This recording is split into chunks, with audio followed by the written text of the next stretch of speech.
So hello everyone and good evening. उम्मीद करता हूँ मेरी वॉइस प्रॉपर आ रही होगी और कमेंट तुम लोग हम पढ़ रहे थे अभी, है ना। सुधर जाओ ज़रा। तो आज का जो हम लोग का टॉपिक है दैट इज़ लाइट, ठीक है। जिसकी वजह से आप चीज़ें जो जो आज देख पा रहे हैं आप, ठीक है, उसमें सिर्फ और सिर्फ आपकी आइज़ का रोल नहीं है। आई तो हम कल पढ़ेंगे, यानी वो सेकेंडरी है। प्राइमरी तो लाइट है। लाइट नहीं होगी तो आई का कोई काम ही नहीं है। आई आपकी चाहे जितनी हेल्दी हो, लाइट नहीं रहेगी, आप चीज़ें देख ही नहीं पाएंगे। इसीलिए जो कल का टॉपिक होगा वो ह्यूमन आई होगा, ठीक है। आज का टॉपिक होगा लाइट, और उसमें हम उसके दो प्रॉपर्टीज़ हैं, रिफ्लेक्शन एंड रिफ्रैक्शन, परावर्तन और अपवर्तन, इनको पढ़ने वाले हैं, ठीक। But before starting, what is light?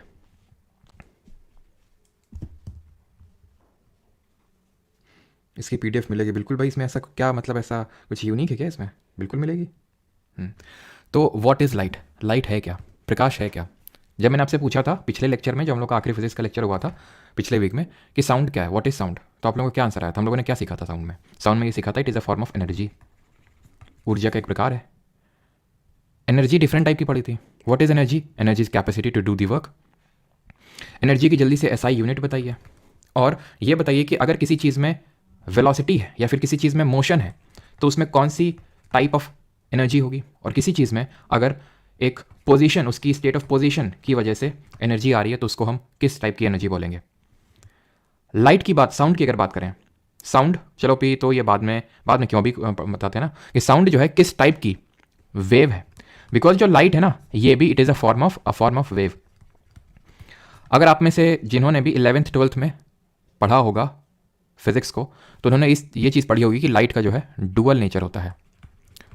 Dual nature का मतलब ये होता है कि एज अ ये पार्टिकल भी बिहेव करती है और as a form of wave भी बिहेव करती है। ये चीज़ आपके एसएससी जैसे एग्जाम्स में नहीं पूछा जाएगा, पूछेगा भी तो हो सकता है कि सिंगल लाइनर फॉर्म में पूछ ले, तो मैंने बता दिया डुअल नेचर होता है। बट डीप में घुसने की जरूरत नहीं, पार्टिकल किस तरह से पार्टिकल, क्योंकि अगर इनको पढ़ाने गया ना एकदम प्रॉपर तरीके से तो आप ये समझिए 4-5 घंटे का कम से कम इंतजाम करके बैठिए आप, ठीक है। जितने में हमारा पूरा पॉलिटी खत्म हो जाता है one shot. I think polity का मैंने डाल रखा है कितना, 5 घंटे में, है ना। और फिजिक्स का तो 2-3 घंटे में हो गया था, तो उसमें पूरा ये है। लेकिन उतना हमें चीज़ें उतनी पढ़नी जितनी हमारे एग्जाम परस्पेक्टिव से इंपॉर्टेंट हो। तो कौन सी फॉर्म ऑफ वेव पढ़ी थी? तो सबसे पहले तो इसका आंसर होगा काइनेटिक एनर्जी, गतिज ऊर्जा, और पोजीशन की वजह से आती है पोटेंशियल एनर्जी यानी कि स्थितिज ऊर्जा। इन दोनों चीज़ों का इस लेक्चर से कोई ऐसा रिलेशन नहीं है, बस मैंने ऐसे रिवीजन के तौर पे पूछा। यूनिट इसकी वही होती है जो वर्क की यूनिट होती है। लेकिन जो मैंने लास्ट में चीज़ पूछी दैट इज ये कौन सी फॉर्म ऑफ वेव है, इसका लेना देना है। ये वेव हम लोगों ने 2 तरह की वेव पढ़ी थी, एक लॉन्गिट्यूडनल अनुदैर्ध्य और अनुप्रस्थ तरंग, ठीक है। तो ये लॉन्गिट्यूडनल वेव होती है। क्यों? क्योंकि इसमें जो पार्टिकल है, क्योंकि वेव का डायरेक्शन ये होता है, वेव का डायरेक्शन ये होता है। अगर पार्टिकल आपका जो है, wave is a form of energy, wave एक तरह की एनर्जी है। अब इसमें जो मीडियम के पार्टिकल हैं वो ऐसे ऐसे करके, ऐसे नहीं जैसे मतलब एक दूसरे को आगे पीछे जो है पुश कर रहे हैं। तो आगे पीछे वाला जो पुश होता है ना, उसको लॉन्गिट्यूडनल बोलते हैं, लॉन्गिट्यूडनल वेव बोलते हैं। यानी कि यहाँ पे इसका अगर मैं सिंपल टर्म्स में डेफिनेशन बोलूँ तो particles of the medium the particles of the medium vibrate parallelly to the direction of the propagation of wave or in the direction of the propagation of the wave. But जो light है वो हमारी अ form of transverse wave है। Transverse wave वो होती हैं जहां पे जो मीडियम के पार्टिकल्स होते हैं वो परपेंडिकुलरली इस तरह से वाइब्रेट करते ऊपर नीचे। जैसे मैंने आपको बताया था, जब हम तालाब में, नदी में कोई एक पत्थर फेंकते हैं तो उसमें जो वेव्स जनरेट होती हैं ऊपर नीचे, these are called as transverse wave. Light के रिगार्डिंग एक चीज़ और याद रखिएगा बिफोर मूविंग फॉरवर्ड, कि लाइट जिस तरह हमने पढ़ा था, साउंड जरा मुझे ये बताइए, क्या साउंड वैक्यूम में चल सकता था, हाँ या ना? वैक्यूम मतलब निर्वात, क्या ये वैक्यूम में चल सकता था, हाँ या ना? आंसर वॉज ना। इसको मीडियम चाहिए था for propagation, it needed a medium. ये बताइए सॉलिड लिक्विड गैस में सबसे ज्यादा स्पीड किस में होती है साउंड की? लाइट को कोई ऐसा मीडियम की रिक्वायरमेंट नहीं होती है। मीडियम में भी चलेगा, नहीं भी होगा उसमें चलेगा, it can travel in a vacuum, यानी निर्वात में भी चल सकती है, unlike sound wave which can not travel in the vacuum. Medium की नीड होती है, और इसका जो स्पीड का कंपैरिजन होता है वो सॉलिड में सबसे ज्यादा, then liquid, then gas. Light की अगर बात करें तो इट कैन भी, ध्यान रखना, light wave can be polarized, इसको पोलराइज किया जा सकता है, लेकिन साउंड वेव को नहीं, ठीक है। कौन? इस लाइट को। अब ये पोलराइजेशन क्या होता है, ध्रुवीकरण क्या होता है, वो हमें जानने की जरूरत नहीं है। वो 11th क्लास के, ये 11th और 12th क्लास में पढ़ते हैं पोलराइजेशन के बारे में, ठीक है। इसमें नहीं है, तो ये मैं बता क्यों रहा हूँ, क्योंकि कई बार सिंगल स्टेटमेंट फॉर्म में पूछ लेता है, तो इसलिए इट कैन बी पोलराइज, ध्यान रखना, but sound wave can not be polarize. तो यहाँ पे हमने लाइट वेव और साउंड वेव के बीच में एक तरह से डिफरेंस सीखा। ये चैप्टर है light and it's reflection and refraction. सबसे पहले बातें हैं रिफ्लेक्शन ऑफ लाइट, यानी कि इसको हिंदी में बोलते हैं परावर्तन, प्रकाश का परावर्तन। अब ये परावर्तन है क्या चीज? रिफ्लेक्शन ऑफ साउंड तो पढ़े थे ना, इसको क्या बोलते हैं जल्दी से बताइए? रिफ्लेक्शन ऑफ साउंड को क्या बोलते हैं? इसको बोलते हैं एको। और हमें डिस्टिंक्ट एको अगर सुनना है without overlapping of the original voice and the echoed voice, तो मिनिमम डिस्टेंस कितनी होनी चाहिए सोर्स एंड रिफ्लेक्टर के बीच में? और मल्टीपल रिफ्लेक्शन ऑफ साउंड को क्या बोलते हैं? ये अभी जल्दी से बताइए, फिर इसको मैं यहां से हटा दूंगा। Multiple reflection of sound. तो जब मैंने आपको चीज़ बताई थी रिफ्लेक्शन ऑफ साउंड, तो मैंने इस तरह से बताया था कि भाई ये जैसे मान लो कि सोर्स ऑफ साउंड है, यहां से साउंड जो है रिफ्लेक्ट होता है, इसको बोलते हैं क्या? इसको बोलते हैं हम लोग एको, ठीक है। लेकिन एको तभी सुनाई देगा जब सोर्स और रिफ्लेक्टर के बीच में मिनिमम कम से कम 17.2 मीटर की डिस्टेंस यानी दूरी होनी चाहिए। मल्टीपल रिफ्लेक्शन ऑफ साउंड को बोलते हैं रिवर्बरेशन। जैसे कि इसका एक एग्जांपल दीजिए, एक एप्लीकेशन दीजिए जल्दी से रिवर्बरेशन का, जो मैंने आपको बताया भी था। इसका सबसे बेस्ट एग्जांपल है जैसे मेडिकल फील्ड में स्टेथोस्कोप, उसमें इस तरह से होता है ना, तो उसमें ऐसे ऐसे ऐसे ऐसे करके मल्टीपल रिफ्लेक्शन होते हैं स्टेथोस्कोप में। अब यहां पे हम पढ़ने जा रहे हैं रिफ्लेक्शन ऑफ लाइट। तो बस रिफ्लेक्शन का मतलब है कोई चीज टकराना, जैसे ये है दीवार, इसमें बॉल मारी, बॉल ऐसे टकरा के आ गई, इसको बोलेंगे बॉल का रिफ्लेक्शन। इसी चीज की वजह से हम लोग सारी चीजें जो अपने अराउंड सराउंडिंग में देख पा रहे हैं, आप ये लेक्चर देख पा रहे हैं जो स्क्रीन में, फोन देख पा रहे हैं, आप आसपास दीवार देख पा रहे हैं, जितनी भी चीजें आपके पास रखी हुई हैं, ठीक है, सुंदर सी चीजें, वो सारी आप सुंदर हो चाहे जैसे भी हो, रिफ्लेक्शन की वजह से देख पाते हैं। क्यों? क्योंकि जो लाइट है वो उस पर्टिकुलर ऑब्जेक्ट को स्ट्राइक कर रही है, जिसकी वजह से it is making it visible. अगर लाइट नहीं होगा तो वो फिर हमें विजिबल नहीं होगा। तो रिफ्लेक्शन, आई होप आप समझ गए हो कि रिफ्लेक्शन होता क्या चीज है। अब हम पढ़ेंगे लॉज ऑफ रिफ्लेक्शन, यानी कि परावर्तन के नियम। क्लियर? अब लॉज ऑफ रिफ्लेक्शन में दो लॉज ऑफ रिफ्लेक्शन होते हैं। पहला लॉ ये बोलता है, ठीक है, इसको मैं 1 करके लिख देता हूं, यानी पहला दो लॉ है। पहला लॉ ये बोलता है, तो हिंदी में इसको क्लियर है ना, परावर्तन के नियम। तो पहला लॉ ये बोलता है कि the incident ray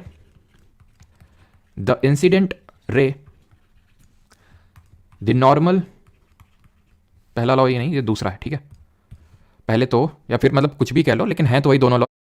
the angle of incidence is equal to the angle of reflection. The angle of reflection मतलब कि जो आपतित किरण का जो कोण होगा वो परावर्तित किरण के कोण से बराबर होगा। ये क्या हो गई बात? ये मान लेते हैं एक सरफेस है, ठीक है, ये मान लेते हैं एक सरफेस है, इस पे लाइट रे स्ट्राइक करी। रिफ्लेक्शन का मतलब होता है टकरा के वापस चले जाना। ये जो सरफेस है इसके परपेंडिकुलरली हम एक नॉर्मल ड्रॉ कर लेते हैं, इसको बोलते हैं normal. What is this? Normal बोलते हैं इसको। ये क्यों ड्रॉ करते हैं? सो दैट हम एंगल कैलकुलेट कर सकें। ये दोनों एंगल्स हैं, कौन से दोनों एंगल? अब ये आप देख पा रहे हैं जहां पे मैंने ये बनाया, ये वाली, ठीक है, ये वाली जो रे है इसको बोलते हैं इंसिडेंट रे। इंसिडेंट का मतलब होता है आपतित किरण, यानी कि जो आ रही है, जो ओरिजिनल लाइट है, ठीक है, अभी रिफ्लेक्ट नहीं हुई है, इसको बोलते हैं इंसिडेंट रे। और ये जो रिफ्लेक्ट हो गई है इसको ऑब्वियस सी बात है क्या बोलेंगे? रिफ्लेक्टेड रे, यानी कि परावर्तित किरण। अब ये नॉर्मल हमने किस लिए ड्रॉ की? सो दैट हम कैलकुलेट कर सके एंगल। इसको बोलते हैं एंगल ऑफ इंसिडेंस, जिसको कि आई से रिप्रेजेंट कर देते हैं, और इसको बोलते हैं एंगल ऑफ रिफ्लेक्शन, जिसको कि आर से रिप्रेजेंट कर देते हैं। तो बात यहां पे ये आ रही है, जो फर्स्ट लॉ बोल रहा है कि angle of incidence is equal to angle of reflection, यानी दोनों कोण बराबर होंगे। आप अगर 30 डिग्री में इसको, जैसे ये मान लेते हैं कि कोई भी सरफेस है, आप 30 डिग्री में इसको यहाँ पे वो करेंगे तो 30 डिग्री में निकलेगी यहाँ पे उसी सेम एंगल में। ऑलराइट, तो आगे बढ़ें फिर, यानी कि एक तरह से हम ये भी बोल सकते हैं कि ये भी एंगल तो सेम होंगे, ये वाले, ठीक है, ये वाले और ये वाले भी एंगल भी, ठीक है। लेकिन क्योंकि हम जो एंगल नाप रहे हैं वो नॉर्मल से नाप रहे हैं, तो उन्हीं एंगल्स को हम इंसिडेंस का एंगल और रिफ्लेक्शन का एंगल बोलेंगे। अब आते हैं दूसरे लॉ पे। दूसरा नियम वही नियम है जो मैं पहले लिखने की कोशिश कर रहा था, क्या? कि the incident ray, the reflected ray and the normal all lie in same plane, यानी सेम प्लेन में ये लाई करेंगे, तीनों के तीनों सेम प्लेन में होंगे। कैसे? अब यार वही दिक्कत है थोड़ा सा कि मतलब फेस तो तुम मतलब मेरा दिख नहीं रहा, मैं कैसे समझाऊं तुम लोगों को कि जैसे एक पेपर ले लो, ठीक है, पेपर एक प्लेन है, कोई भी चीज़, मतलब ये मैं कहने का मेरा पर्पस ये है कि ये है लाइट, ये जो रिफ्लेक्टेड रे है, और ये जो नॉर्मल है, ये तीनों एक प्लेन में है, यानी कि एक ही पेज में ऐसे समझ लो, एक ही पन्ने में है। ऐसा नहीं कि कोई आगे पीछे नहीं है, तीनों सेम प्लेन पे है। ये क्या है? ये है रिफ्लेक्टिंग सरफेस। इसकी बात हो ही नहीं रही है। ये हो सकता है ऐसा हो, कैसा हो, मतलब कि अंदर की ओर, जैसे ये आपकी स्क्रीन है, ये आपकी तरफ भी निकला हो और स्क्रीन के उस साइड भी गया हो, ठीक है। तो ये उस प्लेन पे तो नहीं होगा। जैसे कि इतना तो सबको पता होगा ना, हॉरिजॉन्टल और वर्टिकल किसको बोलते हैं? हॉरिजॉन्टल मतलब क्षैतिज और परपेंडिकुलर मतलब लंबवत। तो ये ऐसे समझ लो कि ये हॉरिजॉन्टल रखा, ये कोई प्लेट है जो हॉरिजॉन्टल रखी हुई है, रिफ्लेक्टिंग सरफेस, ठीक है। और ये परपेंडिकुलर कोई इस तरह से पेपर है जिसमें कि तीनों एक प्लेन पे लाई करेंगे, राइट। और इसको हम बोलते हैं रिफ्लेक्टिंग सरफेस। तो यहाँ बात किसकी हो रही? कौन सेम प्लेन पे लाई करेगा? ये इंसिडेंट रे, ये नॉर्मल और ये रिफ्लेक्टेड रे, ये तीनों सेम प्लेन पे लाई करेंगे, ऑलराइट। अब आते हैं टाइप्स ऑफ मिरर पढ़ते हैं, क्योंकि जो रिफ्लेक्शन का काम होता है वो मिरर लोगों का होता है। ये मिरर लोग कौन होते हैं? ये जो मिरर लोग होते हैं, जो प्रतिबिंब जिनको हिंदी में बोलते हैं, इनका एक साइड पॉलिश्ड होता है। क्योंकि अगर इनको पॉलिश नहीं किया जाएगा ना, ये आर पार निकल जाएंगे और उसको हम अलग चीज़ बोलते हैं, वो रिफ्रैक्शन बोलते हैं, उसको अपवर्तन बोलते हैं, आगे बढ़ेंगे। तो इनका एक साइड पॉलिश करना बड़ा ज़रूरी है अगर हमें रिफ्लेक्शन कायदे का लेना है तो, ठीक है। तो मिरर के टाइप्स होते हैं, एक बोलते हैं प्लेन मिरर, और एक को बोलते हैं स्फेरिकल मिरर, यानी कि गोलीय दर्पण। ये हो गया आपका सिंपल जो दर्पण हो गया जिसमें आप अपनी शक्ल देखते हैं डेली, है ना। और ये हो गया स्फेरिकल यानी कि गोलीय दर्पण, स्फेरिकल मिरर। क्लियर है? प्लेन और स्फेरिकल। थोड़ा सा ये समझ लेते हैं स्फेरिकल मिरर क्या होता है और उसके बाद आगे बढ़ते हैं, फिर इनका इमेज फॉर्मेशन देखेंगे। तो स्फेरिकल मिरर दो तरह के होते हैं। एक को बोलते हैं कॉनकेव अवतल दर्पण, कॉनकेव मिरर, अवतल दर्पण, और दूसरे को बोलते हैं कॉन्वेक्स मिरर यानी कि उत्तल दर्पण। अंतर क्या होता है सर दोनों में? ध्यान से समझना अंतर, क्योंकि डेफिनेशन के तौर पे वो आपसे पूछ सकता है। अंतर पता है क्या होता है? अंतर ये होता है कि ये है कॉनकेव, जिसकी पीठ जो है, जिसकी पीठ पॉलिश्ड है और वो रिफ्लेक्शन अपने अंदर साइड से करेगा। यानी कि कॉनकेव को मैं बोल सकता हूं कि जो रिफ्लेक्टिंग सरफेस है वो कर्व्ड इनवर्ट्स है। Reflecting surface is curved inverts, यानी अंदर की ओर ये जो है मुड़ी हुई है, अंदर की ओर है जो रिफ्लेक्ट कर रही सरफेस। कॉन्वेक्स पता है क्या है? कॉन्वेक्स है ये आपका, इसका अंदर का साइड पॉलिश्ड है और इसका पीठ रिफ्लेक्शन कर रहा है। इसका जो पीठ है वो रिफ्लेक्शन करेगा, क्योंकि भाई उधर वाली साइड तो पॉलिश्ड है, तो इसका ये वाला साइड जो outward, that is reflecting surface is curved outwards. Reflecting surface is curved outwards, बाहर की ओर निकला हुआ है। बात ये आती है कि स्फेरिकल क्यों बोलते हैं इनको? क्योंकि ऐसा लगता है कि स्फीयर से निकले हों। जैसे कि यहां पे आप देख पा रहे हैं कॉनकेव, बिकॉज हमने कॉनकेव पहले पढ़ा था, तो यहां पे कॉनकेव देखिए, ये कॉनकेव होता है इस तरह से, ये साइड पॉलिश्ड होती, पीठ पॉलिश्ड होती, यहां से रिफ्लेक्शन होगा। अब इसको अगर पूरा हम इस तरह से ड्रॉ करेंगे तो ऐसा लगेगा जैसे इसको स्फीयर से काट के एक सर्टेन पार्ट निकाल लिया गया है, और यही है हमारा कॉनकेव मिरर।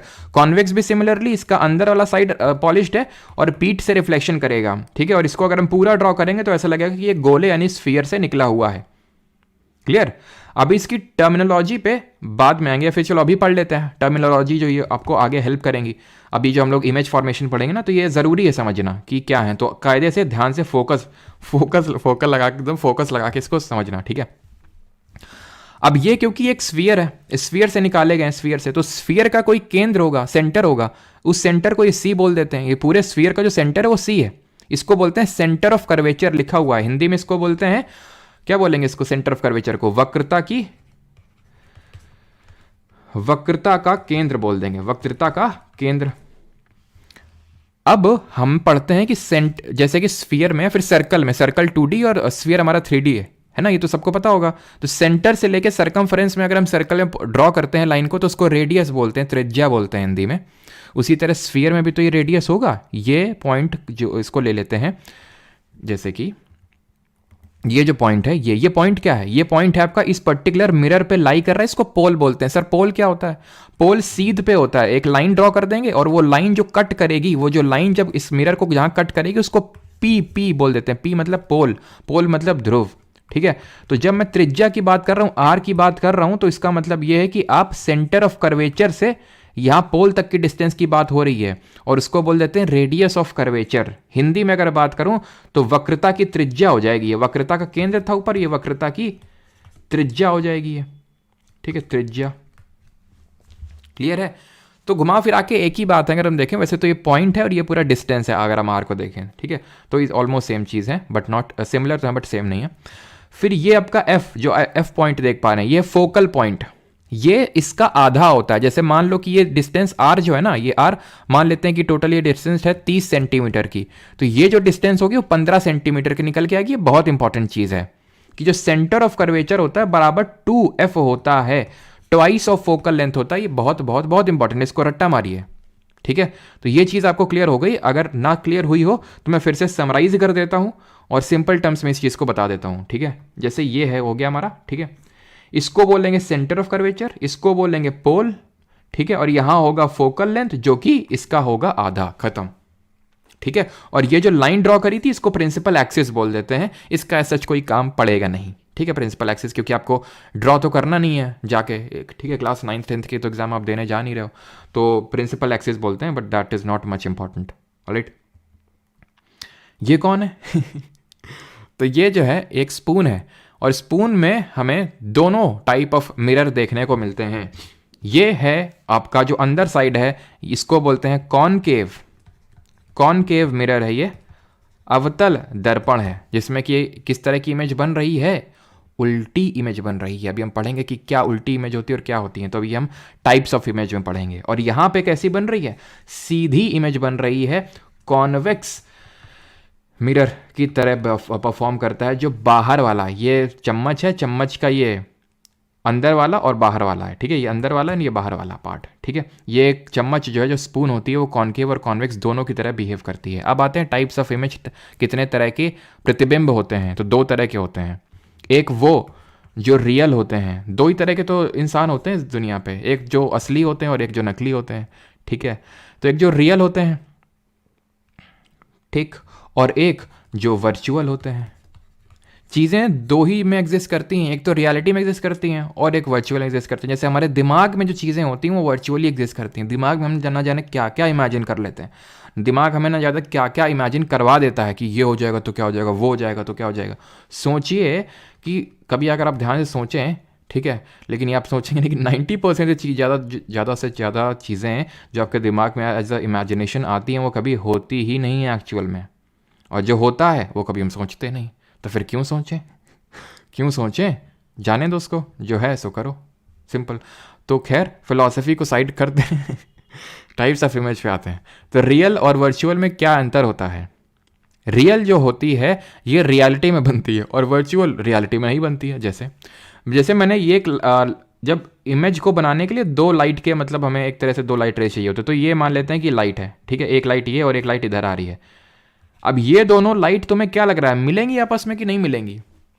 मिलेंगी कि आपस में नहीं मिलेंगी? बिल्कुल मिलेंगी। अगर इनको मैं आगे और बढ़ाऊंगा, इस तरह से बढ़ाऊंगा, इस तरह से और बढ़ाऊंगा, तो बिल्कुल मिलेंगी। और जहां मिलेंगी वहां स्क्रीन रख दो, और जहां स्क्रीन रखोगे स्क्रीन में तुमको पिक्चर एकदम बढ़िया मजेदार मिल जाएगी, ठीक, ध्यान समझना। तो एक तरह से यहाँ पे रियलिटी में बन रही है इमेज, बनेगी, स्क्रीन वहां पर रख दोगे तो इमेज तुम्हें बनती हुई दिखाई देगी। वर्चुअल की अगर बात करें, मान लेते हैं कि एक इमेज जो जा रही है, एक इमेज जो ऐसे कर लेते हैं थोड़ा सा, एक इमेज ये है, ये एरो इंपॉर्टेंट है कहाँ को जा रही है, और एक इमेज ये है, ठीक। क्या ये तुम्हें लिखता है कि इस जन्म में मिल पाएंगी? नहीं मिल पाएंगी। ये उधर जा रही है, ये इधर जा रही है, तो इनको मिलाना पड़ेगा, ठीक है, इनको मिलाना पड़ेगा। यानी कि ये क्या है, ये अरेंज मैरिज करवा रहे हैं, और यहाँ क्या हुई थी, लव मैरिज हुई थी, यहाँ पे अपने आप मिल रहे थे, यहाँ मिलवाना पड़ रहा जबरदस्ती। और ये जहाँ मिलेंगे अगेन, यहाँ पे आपको क्या है कि इसको हम इमेज मतलब इस तरह से स्क्रीन में ऑब्टेन नहीं कर सकते, बिकॉज इसको हम वर्चुअली बनाते हैं। क्लियर? तो ये चीज़ हमें समझ आ गई, तो इसको मैं थोड़ा सा समराइज कर देता हूँ, ठीक है। आप समझ तो गए होंगे कि रियल इमेज क्या होती है और वर्चुअल। रियल को हिंदी में बोलते हैं वास्तविक, और वर्चुअल को बोलते हैं हिंदी में आभासी, यानी कि आभास हो रहा है ऐसा। ठीक है, and this video is not sponsored by. समझे कि नहीं समझे? ठीक है, तो रियल इमेज पे आते हैं। तो रियल इमेज पे आते हैं, तो it can be obtained on screen, ठीक है, it can be obtained on screen, ठीक है, और उसको नहीं कर सकते हैं, इसको नहीं कर सकते हैं। और अब ध्यान से सुनना एक मजे की बात, जैसे कि कुछ भी चीज़ लो, काफ़ी सारी ऐसी चीज़ें होती हैं उनके साथ कुछ ना कुछ फ्री आता है, गांव में खासकर काफ़ी चीज़ें ऐसे मिलती हैं उसमें मतलब फ्री आता है कुछ ना कुछ, जैसे कि कुछ भी लिया तो उसमें फ्री आता है ना, कि जैसे कि कुछ एग्जांपल ही नहीं आ रहा है दिमाग में, जैसे मान लो कि चिप्स पैकेट लिया, उसमें टॉफ़ी फ्री मिल गई। तो ऐसे ही रियल के साथ हमेशा इन्वर्टेड फ्री में मिलता है, यानी कि अगर कोई इमेज रियल है तो वो इन्वर्टेड होगी, और अगर कोई इमेज वर्चुअल है तो वो इरेक्ट होगी। ये कौन से दो नए लोग आ गए यहाँ पे, इन्वर्टेड और इरेक्ट? तो इन्वर्टेड का मतलब होता है उल्टा, यानी कि उल्टी इमेज बनेगी, उल्टा प्रतिबिंब बनेगा। इरेक्ट का मतलब होता है सीधा। ये हमेशा ट्रू है, ये विधि का विधान है, ये विधि का विधान है कि भाई अगर इमेज रियल है तो इन्वर्टेड होगी, वर्चुअल है तो इरेक्ट होगी। ये आज तक कोई बदल नहीं पाया है कि रियल और इरेक्ट कभी आपस में शादी नहीं हो सकती इनकी, वर्चुअल और इन्वर्टेड की आपस में कभी शादी नहीं हो सकती, अरेंज भी नहीं हो सकती है, ठीक है। लव तो छोड़ो, तो टाइप्स ऑफ इमेज आप समझ गए। अब हम पढ़ेंगे इमेज का फॉर्मेशन। क्लियर? यहां तक किसी कोई डाउट हो तो पूछ लो, देन इमेज के फॉर्मेशन पे आते हैं और इसमें और आपको मजा आएगा।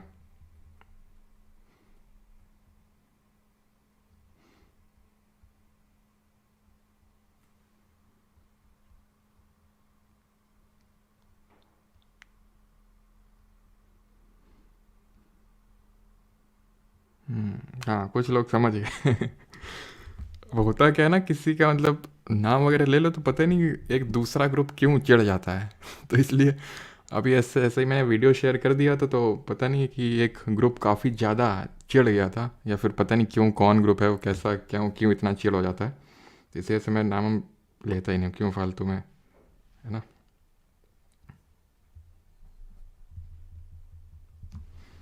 चलिए, तो अभी आगे बढ़ते हैं, अगर किसी कोई डाउट नहीं है तो।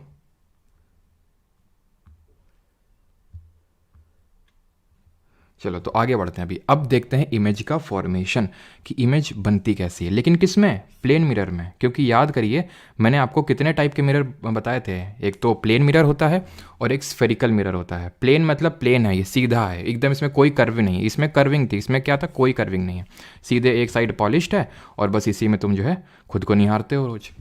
ये सबसे सिंपल है, बड़ा सिंपल है ये, और बड़ा मज़ेदार भी है, ठीक है, क्योंकि रोज़ इसको तुम जो है इसको एप्लीकेशन में लेते हो, ठीक है। तो इसलिए मैं क्या कर रहा हूँ, ये राइट साइड में ये पॉलिशिंग कर रहा हूँ, पॉलिश नहीं करूँगा तो फिर रिफ्लेक्शन कहाँ से होगा, ठीक है। अब इसमें कुछ चीज़ें होती हैं जो हमें पढ़ना होता है कि क्या क्या चीज़ें होती हैं, ठीक है। तो सबसे पहले इसमें ये होता है कि जैसे हमने कोई ऑब्जेक्ट रख दिया किसके सामने, मिरर के सामने, तो जो इमेज बनती है वो मिरर के पीछे बनती है। अच्छा, ठीक है, इमेज मिरर के पीछे बनती है। अच्छा, ये बताओ मुझे, ये चीज़ तो हो सकता है अगर तुमने पढ़ी होगी तो तुम्हें पता होगी, है ना। अगर तुमने पढ़ा होगा 9th-10th में तो पता होगा तुमको स्कूल डेज़ में, लेकिन अगर तुमने नहीं पढ़ा होगा तो तुमको थोड़ी सी अजीब सी चीज़ लग रही है कि पीछे बनती है। लेकिन इतना तो सबको पता होगा, क्योंकि हर कोई मतलब खुद को रोज़ देखता है ना। तो ये बताओ मुझे कि जितने तुम इसमें दिखते हो मिरर में, मतलब जितना जितना जो तुम्हारा साइज़ होता है, मतलब बॉडी का साइज़, तो क्या उतना ही साइज़ तुम्हारी इमेज का भी होता है जो शीशे में बन रहा है? हाँ या ना, ये बताओ मुझे। तब तक मैं आपको ये बताता हूं कि जितनी ये डिस्टेंस है, यानी कि मिरर से, अब इसको मैं यहाँ पे पोल बोल सकता हूँ, बिकॉज ये मैंने जो ड्रॉ कर दी लाइन, इसको प्रिंसिपल एक्सिस बोल देंगे। और यहाँ से ऑब्जेक्ट, ये मतलब जहाँ पे ऑब्जेक्ट रखा हुआ है, जहाँ पे तुम खड़े हुए, ऐसे समझ लो तुम हो, जो एरो बनाओ तुम हो ये, ठीक है। और ये जो प्लेन मिरर है, इसके बीच में जो डिस्टेंस है, मान लेते हैं कुछ भी एक्स, वही सेम डिस्टेंस इस पर्टिकुलर मिरर से इमेज तक की होगी, जिसको बोल सकते हैं एक्स। यानी कि प्लेन मिरर के जो हम केस पढ़ेंगे, प्लेन मिरर में क्या चीज़ ध्यान रखनी है, सबसे पहले तो ये है, सबसे पहले कि image distance is equal to, या फिर ऑब्जेक्ट इमेज डिस्टेंस और ऑब्जेक्ट डिस्टेंस सेम होती है। Image distance is equal to object का डिस्टेंस, कहाँ से, फ्रॉम दी मिरर। ऑलराइट, फिर मैंने पूछा था आपसे क्या क्या सेम, बिल्कुल सेम साइज़ दिखता है आपका, मतलब बॉडी का, तो आपने बोला हाँ, ठीक है। मैंने देखा नहीं मान लिया मैंने कि आपने बोला होगा हाँ, ठीक है। तो यहाँ पे जो ऑब्जेक्ट साइज है, ठीक है, object size is equal to image का साइज, यानी ना छोटा ना बड़ा, ठीक है। और तीसरी चीज़ पे आते हैं। तीसरी चीज़ क्या है? अच्छा ये बताओ कि मतलब जो ये तुम्हारा सिर है, मान लो जो सिर ऊपर होता है, सिर नीचे हो जाता है क्या? या फिर अगर पैर नीचे तो पैर ऊपर हो जाते हैं क्या मिरर में? हाँ या ना? तो मैं मान लेता हूँ आपका उत्तर है ना, ठीक है, बाकी आप लिख दो तो इसका मतलब ये है कि जो इमेज है वो हमारी सीधी बन रही है। सीधे के लिए हम क्या वर्ड यूज़ करते हैं? Erect. The image is erect. Image जो प्रतिबिंब है वो सीधा प्रतिबिंब हमको मिलता है, सीधा तो मिलता है। लेकिन अब फिर से बताओ कि जो तुम्हारा लेफ्ट हैंड है वो राइट हैंड बन जाता है क्या? या तुमने लेफ्ट हैंड रेस किया नहीं, अगर कभी किया है ये तो किया ही होगा, नहीं भी किया तो अभी करके आ सकते हो कि लेफ्ट को रेस करोगे तो तुम्हें राइट वाला रेस्ड मिलेगा वहाँ पे मिरर, जो मिरर में जो तुम्हारी इमेज बनेगी। इसको पता है क्या बोलते हैं? इसको बोलते हैं लेटरल इन्वर्जन, यानी कि जो इमेज है वो लेटरली इन्वर्टेड बनेगी। सर इन्वर्टेड का तो मतलब उल्टा होता है, इरेक्ट का मतलब सीधा और इन्वर्टेड का मतलब उल्टा। लेकिन हम तो सीधे दिखते हैं, उल्टे तो दिखते नहीं। अरे अभी तो मैंने बोला कि अब सीधे ही दिखते, मैंने कब कहा उल्टा? मैंने कहा लेटरली इन्वर्टेड। इसका मतलब होता है लेफ्ट का राइट और राइट का लेफ्ट, इसका मतलब ये होता है, ठीक है, राइट का लेफ्ट। अब ये इमेज अगर इरेक्ट है तो सर बताओ ये इमेज कैसी होगी, रियल की वर्चुअल? बता दीजिए, क्योंकि मैंने आपको बताया था विधि का विधान क्या बोलता है। विधि का विधान ये बोलता है कि अगर कोई इमेज रियल है तो वो इन्वर्टेड होगी, उल्टी होगी। और विधि का विधान ये बोलता है कि कोई इमेज अगर वर्चुअल है तो वो इरेक्ट होगी। वाइसे वर्सा भी तो ट्रू है, यानी कि अगर मैं ये बोलूं कि अगर कोई इमेज मुझे उल्टी है, मुझे पता है उल्टी है, तो 100% ये रियल ही होगी। और अगर मुझे पता है कि इरेक्ट है तो 100% ये वर्चुअल होगी। तो क्योंकि ये इरेक्ट है, क्योंकि ये सीधी है, for sure it is virtual. Virtual मतलब आभासी है। आभासी है इसका मतलब ये है कि इसने मैथ्स नहीं पढ़ी है, ठीक है। और इसका एक तरह से जो इमेज का फॉर्मेशन हो रहा है वो मिरर के सामने नहीं हो रहा। देखो मिरर में ये प्लेन मिरर हो गया, आगे कॉनकेव मिरर आएगा, देन कॉन्वेक्स मिरर आएगा। इन सब के केस में अगर जो इमेज फॉर्मेशन है वो मिरर के सामने हो रहा है, ठीक है, यानी उसी साइड जहाँ पे ऑब्जेक्ट रखा हो उसको रियल इमेज बोलते हैं, रियल। और अगर दूसरी साइड हो रहा तो वर्चुअल बोलते हैं, ठीक। तो ये चीज़ें बस हमें याद करनी है। प्लेन मिरर यानी कि जो समतल दर्पण होता है उसके केस में, यहाँ पे मैं हिंदी में लिख देता हूँ समतल, नहीं तो हिंदी मीडियम के स्टूडेंट डांटने लगते हैं काफ़ी। समतल दर्पण, ठीक है, ये चीज़ तो क्लियर हो गई। अब आते हैं इमेज फॉर्मेशन कॉनकेव मिरर का। अब वो मिरर हैं जो स्फेरिकल हैं। कॉनकेव मिरर क्या था, रिवाइज करते हैं, जिसकी पीठ जो है पॉलिश्ड है और जो अंदरूनी जो हिस्सा है जो कर्व्ड इनवर्ट है वो रिफ्लेक्टिंग सरफेस है, वो रिफ्लेक्शन मार रहा है। ये रहा आपका इमेज फॉर्मेशन। अब पता है, अब ये तुम लोगों को काफ़ी कॉम्प्लेक्स लगेगा, लेकिन मैं तुम्हें बता दूं कि अगर तुमको लग रहा है कि कॉम्प्लेक्स, अभी चलो पहले तो पढ़ाते हैं, फिर अगर कॉम्प्लेक्स लगता है वो बात की बात है, ठीक है। चलो तो ये इमेज फॉर्मेशन हम देखने वाले हैं कॉनकेव मिरर का। लेकिन उससे पहले इतनी तो चीज़ें पता है ना जो अभी हम लोगों ने देखी थी कि फोकस क्या होता है। जब मैं बोलूँगा फोकल लेंथ क्या होता है तो आपको पता समझ में आना चाहिए क्या होता है। सेंटर ऑफ कर्वेचर अगर मैं बोलूँ तो आपको पता होना चाहिए और सेंटर ऑफ कर्वेचर क्या है, या फिर रेडियस ऑफ कर्वेचर क्या है। तो ये यहाँ से अगर डिस्टेंस इसको नापेंगे तो इसको रेडियस ऑफ आर से डिनोट कर देंगे, ठीक है। इसका आधा जो होता है उसको एफ बोलते हैं, फोकल लेंथ, फोकल दूरी बोलते हैं इसको। क्लियर? इतनी चीज़, बस दो चीज़ें आपको पता होनी चाहिए, बस काम खत्म। अब हम इमेज फॉर्मेशन देखेंगे। इमेज फॉर्मेशन का मतलब ये होता है कि हमने एक लाइट रे ली और दूसरी लाइट रे ली, क्योंकि दो लाइट रे का नीड होता है, ज़रूरत होती है अगर हमें इमेज का फॉर्मेशन करवाना है। तो सबसे पहले क्या यहाँ पे लिखा हुआ है पोजीशन ऑफ ऑब्जेक्ट, यानी कि हमने ऑब्जेक्ट को कहाँ पे रखा, इमेज कहाँ पे मिली और उसका नेचर क्या था, ठीक। नेचर को भेज दो तेल लेने के लिए भी थोड़ी देर के लिए, तब तक हम पोजीशन ऑफ इमेज करेंगे। तेल लेके जब आ जाएगा तो उसको भी कर लेंगे, ठीक। अब सबसे पहला जो हमारा केस है वो है एट इन्फिनिटी। इन्फिनिटी का मतलब होता है अनंत। अनंत मतलब हमें पता नहीं कहाँ से आ रहा है। इसका अगर मैं उदाहरण दूं तो जैसे फॉर एग्जांपल मान लो कि सन है, सूरज है, सूरज में मैं कोई सूरज का लाइट का यूज़ करके मैं कॉनकेव मिरर से सच कुछ इमेज बनवा रहा हूँ, ठीक है। तो सूरज मुझे पता है क्या, वो इन्फिनिटी कंसिडर करेंगे। अब तुमको लगा अच्छा ठीक है सूरज तो चलो इन्फिनिटी, वैसे तो हमें पता है सर डिस्टेंस कितनी है सन और अर्थ के बीच में, ठीक है। लेकिन मैं तुमसे बोलता हूँ जैसे कि मान लो मेरे घर के बाहर जो स्ट्रीट लैंप लगा हुआ है, ठीक है, उससे अगर मैं तो वो तो सर डिस्टेंस नाप सकते हैं, यार नाप सकते हो, लेकिन वो इन्फिनिटी ही कंसिडर करेंगे। ठीक है। जो हमारी छोटी डिस्टेंसेज होती हैं, जैसे मान लो कि ज़्यादा से ज़्यादा मतलब 10 metre as such, I think 10 तो ज़्यादा ही मैंने बोल दिया, 2-3 मीटर, तो इसको ही कंसिडर करते हैं थोड़ा बहुत, नहीं तो इसके बियॉन्ड जितने भी होता है उसको हम इन्फिनिटी कंसिडर करते हैं, वो उससे कोई लेना देना नहीं है, बस मैं आपको इन्फिनिटी का थोड़ा सा फील देना चाह रहा था। तो इन्फिनिटी पे जब ऑब्जेक्ट होगा तो इमेज बनेगा फोकस पे। फोकस पे देखो आ रही ना, अपने आप स्ट्राइक कर रही है क्या, जबरदस्ती स्ट्राइक करवाना पड़, चलो वो छोड़ो, अपने आप बन रही इमेज, ठीक है, फोकस पे बन गई। कहाँ पे, फोकस पे, beyond the centre of curvature. जब मैं बोल रहा हूँ beyond the centre of curvature, इसका मतलब ये सेंटर ऑफ कर्वेचर ये है, इसके पीछे रखी हुई है, उसके बियॉन्ड। अभी इन्फिनिटी पे तो पता ही नहीं कहाँ था, अभी पता है बट बियॉन्ड सी है, ठीक है, बियॉन्ड सी। तो इमेज कहाँ बन रही है, फोकस और सेंटर ऑफ कर्वेचर के बीच में बन रही है, यहाँ पे, ये सेंटर ऑफ, ये फोकस, मैं फिर से दिखाता हूँ, यहाँ पे बन रही है, यहाँ पे बन रही, इस तरह से बन रही है, ठीक है, यहाँ पे बन रही है कि नहीं, ये इमेज है, ठीक। अब सेंटर ऑफ कर्वेचर पे ला के ही खड़ा कर दिया हमने उसको, यहाँ पे ला के खड़ा किया इस बार इसको, और पता है इमेज कहाँ बनी, वहीं बनी जहाँ ऑब्जेक्ट को ला के खड़ा किया। देखो ये ऑब्जेक्ट है और नीचे ये इमेज बन गई सेंटर ऑफ कर्वेचर पे। लोड मत लेना ज़्यादा, मजे के तौर पे इसको देखो, जैसे ये एग्जाम में पूछा ही नहीं जाएगा, ऐसे देखो अभी, ठीक है, बाकी तो अभी मैं अभी याद करवा दूंगा आपको। फोकस और सेंटर ऑफ कर्वेचर के बीच में, तो मान लो इसको यहाँ पे ला के खड़ा कर दिया, कहाँ पे, अभी तो हमने सबसे पहले इन्फिनिटी पे रखा था, फिर बियॉन्ड सी। देखिए ध्यान से देखिएगा, सी को मैं 2f भी बोल सकता हूँ, अगर कहीं भी बोल दे 2f तो मतलब सी की बात हो रही है वो, ठीक है, लेकिन छोड़ दो, इतना तो मतलब पता होना चाहिए, लेकिन अभी इस पे फोकस करो। तो बियॉन्ड सी रखे थे तो सी और एफ के बीच में बना था, सी पे लाए थे तो सी पे ही बनी थी, अब सी और एफ के बीच ला के खड़ा कर देंगे, और जब सी और एफ के बीच में ला के खड़े करेंगे तो जो इमेज है वो सी के पार निकल जाएगी। एक चीज़ नोटिस की दया तुमने, कि सिर्फ दरवाजे ही तोड़ते रहोगे। तुमको ये नोटिस होना चाहिए कि जैसे जैसे ऑब्जेक्ट को पास ला रहे हैं इमेज दूर भाग रही है। ऑब्जेक्ट पहले बहुत दूर था, इमेज फोकस पे, थोड़ा पास लाया ऑब्जेक्ट को कि देखते हैं दोनों का मिलन होगा कि नहीं, तो इमेज थोड़ा दूर हो गई, फोकस से दूर हो गई, दूर जा रही है, फोकस और सेंटर ऑफ कर्वेचर। ऑब्जेक्ट को सेंटर ऑफ कर्वेचर पे लाके खड़ा किए तो वो और दूर चली गई, नहीं सेंटर ऑफ कर्वेचर पे आ गई। ऑब्जेक्ट को और पास लाए, सेंटर ऑफ इमेज और दूर निकल गई, और अब ऑब्जेक्ट को हम फोकस पे लाके खड़ा कर दिए, इमेज भैया अनंत पे निकल गई, इन्फिनिटी पे। ये छठा केस जो है, ये इसको गोली मार दो, अभी उसको तेल लेने भेजे थे इस वाले, इसको अभी गोली मार दो, ठीक है, इसको इसका भी पुनर्जन्म करवाएंगे, गोली मार दो अभी इसको, उसको फोकस नहीं करना अभी, ठीक है, ये चीज़ क्लियर हो गई। अब नेचर ऑफ इमेज पढ़ते हैं कि जो प्रतिबिंब बना उसका क्या नेचर था।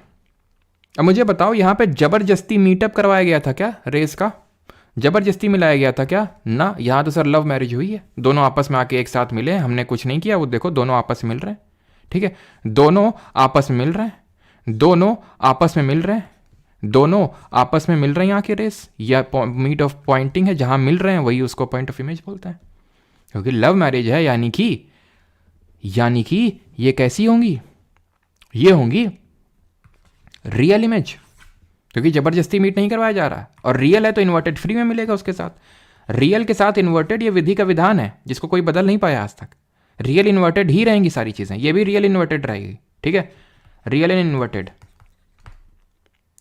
अब ये तो हो गई नेचर ऑफ इमेज।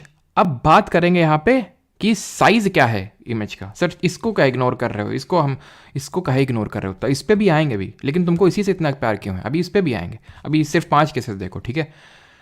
अब ध्यान से देखना इसका साइज कैसे वैरी करेगा। साइज एक्सट्रीमली डिमिनिश्ड, बहुत छोटा है, डिमिनिश्ड, एक्सट्रीमली डिमिनिश्ड और डिमिनिश्ड, बहुत छोटा से छोटा, नहीं थोड़ा सा तो बड़ा हुआ ना, थोड़ा बड़ा हुआ ना अभी, डिमिनिश्ड से इक्वल टू ऑब्जेक्ट, जितना ऑब्जेक्ट है उतना ही इमेज है। यहां क्या था, पॉइंट साइज बन रहा था इमेज, यहां पे ऑब्जेक्ट इतना बड़ा है, इमेज इत्तू सी बन रही है, यानी है तो छोटी ना, तो इसलिए डिमिनिश्ड, लेकिन क्योंकि इत्तू सी नहीं है, पॉइंट साइज नहीं है, तो एक्सट्रीमली डिमिनिश्ड नहीं बोल रहे हैं। यहां पे जितना ऑब्जेक्ट का साइज है उतना इमेज का साइज है, that is equal to the object. यहां पे जितना ऑब्जेक्ट का साइज है उससे बड़ा हो गया, यानी कि बिगर देन द ऑब्जेक्ट। यहां पे भैया बहुत ही लार्ज है, एक्सट्रीमली मैग्नीफाइड, यानी कि धीरे धीरे धीरे धीरे यहां तक आते आते आते तक वो इमेज बड़ी ही हो रही है। अभी मैं सबको समराइज भी करूंगा आपके लिए, ताकि दिमाग में आपके एकदम लेयर बाय लेयर एकदम क्रोनोलॉजी बैठ जाए, ठीक है। तो यहां पे एक्सट्रीमली डिमिनिश्ड बहुत छोटी, छोटी बराबर बड़ी बहुत बड़ी, याद हो गया, ठीक, याद हो गया। इसको फिर इग्नोर मारो, अभी इसको एकदम इग्नोर मार के चलना है, इतना इग्नोर कर दो इसको कि अपने आप तुम्हारे दिमाग के अंदर आके घुस जाए। होता है ना, जिसको आप इग्नोर करते हो तभी चीज़ें आती हैं आपके पास, समझ रहे हो। तो अब आते हैं यहाँ पे हम ऑब्जेक्ट का पोजीशन लिखते हैं, जो सेम चीज़ हमने पीछे पढ़ी थी उसको यहाँ पे करते हैं, सो दैट वो दिमाग में हमारे एकदम सेट हो जाए। ऑब्जेक्ट कहाँ पे है, इमेज कहाँ पे बन रही है, और नेचर ऑफ इमेज क्या है। नेचर की अगर हम बात करें जो हमने यहाँ पे पढ़ा था, ये उतने कोई बड़ी बात नहीं है, ठीक। चलो अब इसको देखते हैं मेरे साथ साथ, ठीक है। और पीछे वीडियो को कोई नहीं करेगा, ठीक है, तुम्हें मतलब समझ रहे हो ना। फिर हम श्राप दे देंगे और फिर श्राप ले घूमते रहोगे तुम, ठीक। चलो तो आते हैं ऑब्जेक्ट पे। तो ऑब्जेक्ट अगर मैं इन्फिनिटी पे रखूंगा तो कहाँ बनेगा, इन्फिनिटी पे। इन्फिनिटी पे अगर ऑब्जेक्ट रखूंगा तो इमेज फोकस पे बनेगी, ठीक है, फोकस पे बनेगी। इन्फिनिट मैं थोड़ा सा और पास लाता हूँ ऑब्जेक्ट को। ऑब्जेक्ट को जब मैं और पास लाया, किसके, मैं एक तरह से ऐसे समझ लो फोकस के पास में ला रहा हूँ, या फिर पॉइंट ऑफ ओरिजिन के मतलब पास में ला रहा हूँ, और पास में ला रहा हूँ, तो यानी कहाँ में लाया, बियॉन्ड सेंटर ऑफ कर्वेचर लेके मैंने खड़ा कर दिया इसको। अब ये कहाँ बनेगी, अब ये फोकस से और दूर जाएगी, पीछे साइड हटेगी, यानी कि सेंटर ऑफ कर्वेचर और फोकस पे बनेगी। अब मैंने इसको एट सी पे ही लाके खड़ा कर दिया, तो इमेज भी एट सी ही बनेगी। बिटवीन सी एंड एफ कर दिया, बिटवीन सी एंड एफ। अब तुम्हें एक मजे की बात दिखाएं, between C and F, between C and F, तो इमेज पता है कहां बनेगी, बियॉन्ड सी। एक और मजा दिखाएं, अब अगर तुमने इसको कहां पे लाके खड़ा कर दिया ऑब्जेक्ट को, at F, at focal length, at focal length, at focus, तो इमेज पता है कहां बनेगी, इन्फिनिटी पे। कुछ पकड़ में आया, ठीक। झला हटा देते हैं, मकड़ी गई है। और अब नेचर पकड़ लेते हैं इसका। अब नेचर तो भैया हमें ये रट्टा मार लो जिंदाबाद, जैसा भी हो, real real real real real, ठीक है, सब कुछ रियल, क्योंकि यहाँ पे लव मैरिज हो रही थी। और रियल है तो इन्वर्टेड होगी, इन्वर्टेड होगी, इन्वर्टेड होगी, इन्वर्टेड होगी, इन्वर्टेड होगी। अब साइज की बात कर लेते हैं, मतलब इमेज की साइज की, तो उसमें ये एक्सट्रीमली डिमिनिश्ड है, एक्सट्रीमली डिमिनिश्ड है, बहुत छोटी है। ये क्या है, डिमिनिश्ड है, छोटी है। ये क्या है, इक्वल हो गई, धीरे धीरे बड़ी हो रही है। ये क्या है, एनलार्ज्ड है, बड़ी है। ये क्या है, हाईली एनलार्ज्ड है, बहुत ही बड़ी है भैया, ठीक। अब इसको जिसको इग्नोर मार रहे थे उतनी देर से, उसको भी थोड़ा फोकस कर लेते हैं। इतना तो क्लियर हो गया होगा ना सबको, यही कॉम्प्लेक्स है। अब तुमको लग रहा होगा हे भगवान इसके बाद कॉन्वेक्स ही पढ़ना पड़ेगा। ना ना ना, कॉन्वेक्स में बहुत आसान है, दो ही पढ़ाएंगे बस उसमें। ये इसको हमने इसलिए छोड़ा क्योंकि नौटंकी ज़्यादा कर रहा था, ये बाकियों से अलग चल रहा था। क्योंकि बाकियों से अलग चल रहा था तो बाकियों से अलग करना इसको ज़रूरी भी था, क्योंकि यहाँ पे हम यहाँ पे फोकस पे तो लाके खड़ा कर दिए थे ऑब्जेक्ट को। अब फोकस पे तो लाके खड़ा कर दिए थे ऑब्जेक्ट को, लेकिन अब हम आखिरी जो केस है, जो ये अपवाद है जो अलग ही चलता है, वो है कि जब हम फोकस के और नज़दीक लाएंगे ना, फोकस और इसके बीच में पोल के बीच में, तो ये पता है क्या होगा, इसमें ये अब वर्चुअल इमेज बन जाएगी। सब बन रही थी real real real real real real, सब रियल, बस ये वर्चुअल है। वर्चुअल है क्यों, क्योंकि एक्चुअल में ये मीट नहीं कर रही, इसको मीट करवाना पड़ रहा है। पीछे देखो डॉटेड लाइन बनी हुई, पीछे मीट करवाना पड़ रहा है जबरदस्त। वर्चुअल है तो इरेक्ट होगी, और मैग्नीफाइड है, बस इसको ध्यान रख लेना। यानी कि एक ही केस है कॉनकेव मिरर के केस में जिस केस में वर्चुअल इमेज बनती है, नहीं हर केस में रियल इमेज बनती है। अब हम इमेज फॉर्मेशन देखेंगे कॉन्वेक्स मिरर का, इसमें सिर्फ दो ही पढ़ने हैं, सिर्फ दो पढ़ने हैं, ठीक है। वर्चुअल इमेज बनेगी इसमें, रियल बनेगी नहीं। यानी कि अगर कभी तुमसे कोई क्वेश्चन पूछ ले, जैसे बड़ा बड़े न्यूमेरिकल इसी चीज़ पे सॉल्व हो जाते हैं। कैसे सॉल्व हो जाते हैं, जैसे मैंने पूछ लिया कि ये ऐसा मतलब लंबा चौड़ा कि एक ऑब्जेक्ट इतनी डिस्टेंस, अभी न्यूमेरिकल भी एक दो करेंगे, तो इतनी डिस्टेंस पे रखा है ये वो, और ये बनाता है आपकी बनाता है, मान लेते हैं कि ये बनाता है आपकी रियल इमेज, ये बनाता है रियल इमेज, ये बनाता है रियल इमेज, ठीक है। अब तुम बताओ कि ये क्या है, ये कॉनकेव मिरर है, कॉन्वेक्स मिरर है, इतनी फोकल लेंथ का है, उतनी फोकल लेंथ का है, तो भैया मैं कॉन्वेक्स वाला तो ऑप्शन को फूंक मार के उड़ा दूंगा। क्यों, क्योंकि कॉन्वेक्स वाला कभी रियल तो बना ही नहीं सकता है, कभी नहीं बना सकता है। ये जो है ना कॉनकेव, ये हमेशा रियल बनाता है, लेकिन वर्चुअल भी बना लेता है केस में। इसको हम ये नहीं बोल सकते कि हमेशा ही रियल बनाता है। एक केस है जहाँ वर्चुअल, ये जो है ना कॉन्वेक्स वाले भाई साहब, ये हमेशा ही वर्चुअल बनाते हैं, ये आभासी ही हैं। यानी कि जो उत्तल दर्पण है वो हमेशा आभासी, और आभासी है तो सीधा प्रतिबिंब बनाएगा ये, क्लियर। तो इन्फिनिटी पे जब हम ऑब्जेक्ट को रखते हैं, इन्फिनिटी पे, ठीक है, जब हमने इन्फिनिटी पे रखा तो इमेज जो है फोकस पे बनेगी, और जब इन्फिनिटी और पोल के बीच में कहीं पे भी रख देंगे तो बिटवीन पोल एंड फोकस ये बनेगी। क्योंकि बिहाइंड द मिरर बन रही, मैंने बोला था कि अगर मिरर के सामने बनती है इमेज तो उसको हम बोलते हैं कि रियल है। लेकिन अगर बिहाइंड द बनती है बिहाइंड, तो उसको हम बोलते हैं वर्चुअल, इसीलिए वर्चुअल। और ये हाईली डिमिनिश्ड और डिमिनिश्ड, यानी कि यहाँ पे जो साइज ऑफ इमेज है कभी ना तो सेम हो सकता है ऑब्जेक्ट के, और ना ही कभी एनलार्ज हो सकता है, ना ही कभी बड़ा हो सकता है। सेम ना ही हो सकता है, ना ही एनलार्ज हो सकता है, हमेशा या तो बहुत छोटा या छोटा, बस। इसमें सिर्फ 2 ही केस पढ़ने थे। और हाँ, ये थोड़ा सा रटने वाला काम तो है, ठीक। अब यहाँ पे मैं वो 9-10 की तरह पूरा इस तरह से करवा के नहीं दिखाना है लोग, उसका कोई पर्पस है ही नहीं है, ठीक है, उसका कोई मतलब नहीं है यहाँ पे करने का। अब थोड़े से कर लेते हैं न्यूमेरिकल्स। अब न्यूमेरिकल करने से पहले मैं कुछ चीज़ें आपको बताना चाहूँगा। न्यूमेरिकल आपके एसएससी एग्जाम में ऐसे ज़्यादा कुछ नहीं आते हैं, मतलब बहुत ही रेयर है, ऐसा नहीं कि आया नहीं कभी। अभी मैं प्रीवियस ईयर के जो जीके पीवाई की सीरीज चल रही है उसमें आई थिंक देखने को मिला था। लेकिन अगर आप इतनी चीज़ें समझ गए ना, तो भी आप कर ही देंगे कि भाई जो कॉन्वेक्स मिरर है हमेशा वर्चुअल इरेक्ट बनाता है और वो हमेशा real and inverted except 1 case, तो भी आप कर देंगे। लेकिन फिर भी सेफ साइड खेलने के लिए और आपके हायर एग्जाम से फिर किसी और भी आप एग्जाम से बैठते रहते हैं, तो उसको भी करने के लिए हम न्यूमेरिकल्स को यहाँ पे कर लेते हैं, ठीक है। तो न्यूमेरिकल को करने के लिए हमें साइन कन्वेंशन ध्यान में रखना होता है, ये बहुत इंपॉर्टेंट होता है। सॉरी, साइन कन्वेंशन को ध्यान में रखना होता है, sign convention. But before that, जब न्यूमेरिकल हम सॉल्व करेंगे तो हम कुछ टर्म्स का यूज़ करेंगे। U V F income use करते हैं, यू वी एफ आर। तो एफ और आर तो जानते हैं आप लोग, ये क्या है, फोकल दूरी है, फोकल डिस्टेंस है, ठीक है, focal length. F focal length है, आर क्या है, रेडियस ऑफ कर्वेचर है, यानी कि वक्रता की त्रिज्या है, रेडियस ऑफ कर्वेचर है ये। यू क्या है, यू है ऑब्जेक्ट की डिस्टेंस, ऑब्जेक्ट की डिस्टेंस है ये, कहाँ से, पोल से। पोल समझ आता है ना, जैसे कि ये मिरर है, प्रिंसिपल एक्सिस है, तो ये पोल है, ठीक है। तो ऑब्जेक्ट की डिस्टेंस है ये है प्रतिबिंब की दूरी, यानी कि इमेज की डिस्टेंस। तो ये ध्यान रखना कि ये क्या है। अब तुम्हें न्यूमेरिकल में इनको पॉजिटिव नेगेटिव रखना होगा, पॉजिटिव या नेगेटिव रखना होगा। एफ को पॉजिटिव रखेंगे कि नेगेटिव रखेंगे सर, तो अगर ये क्या है, रेडियस ऑफ कर्वेचर है ये।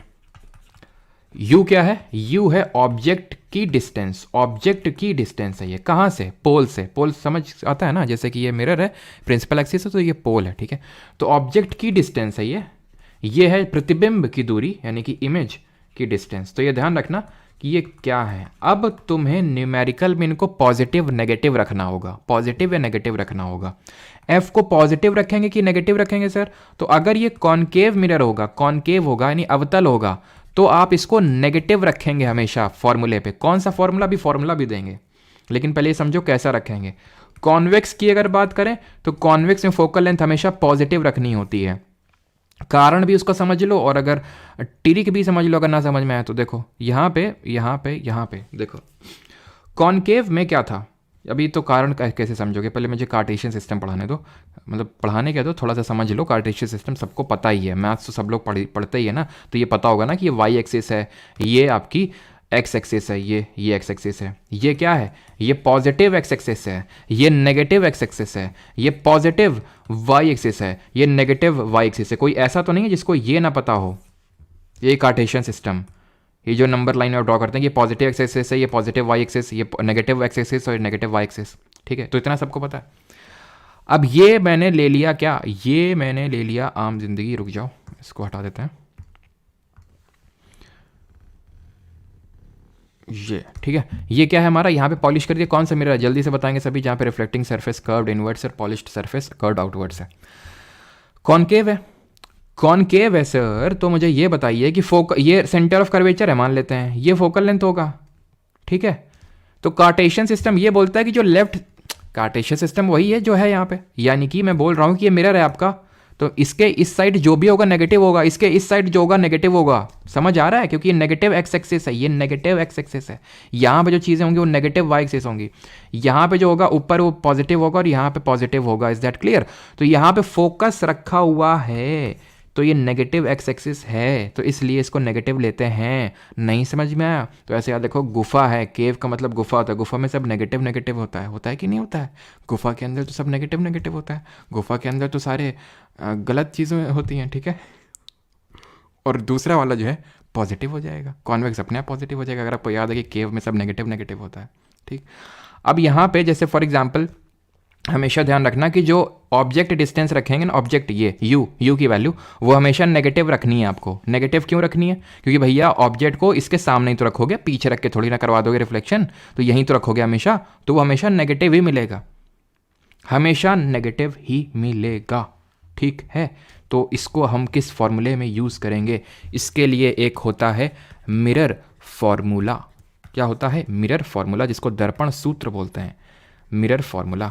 इस मिरर फॉर्मूला में होता है 1/v plus 1/u is equal to 1/f, और वी यू एफ आपको पता है क्या है? ये इमेज की डिस्टेंस, ये ऑब्जेक्ट की डिस्टेंस, ये है फोकल दूरी। अब कर दीजिए इस क्वेश्चन को, ये है हिंदी में और ये है इंग्लिश, मतलब ये वो इंग्लिश में और ये हिंदी में। ठीक है, अपना वीडियो पॉज करके जो भी आपको लैंग्वेज में पढ़ना है पढ़ लीजिए और आंसर दीजिए। ठीक है, ये अभी मैं बाद में बताऊंगा जो काले से लिखा हुआ है, ये साइज़ कैसे निकालते हैं। नेचर आप बता सकते हो, साइज़ अभी नहीं बता पाओगे, साइज़ अभी मैं बताऊंगा आपको, वो उसके लिए मैग्नीफिकेशन का फॉर्मूला मुझे आपको बताना होगा। ठीक है, और भाई लाइक वाइक कर दिया करो अगर अच्छी थोड़ा सा समझ में आती है क्लासें तो। ठीक है,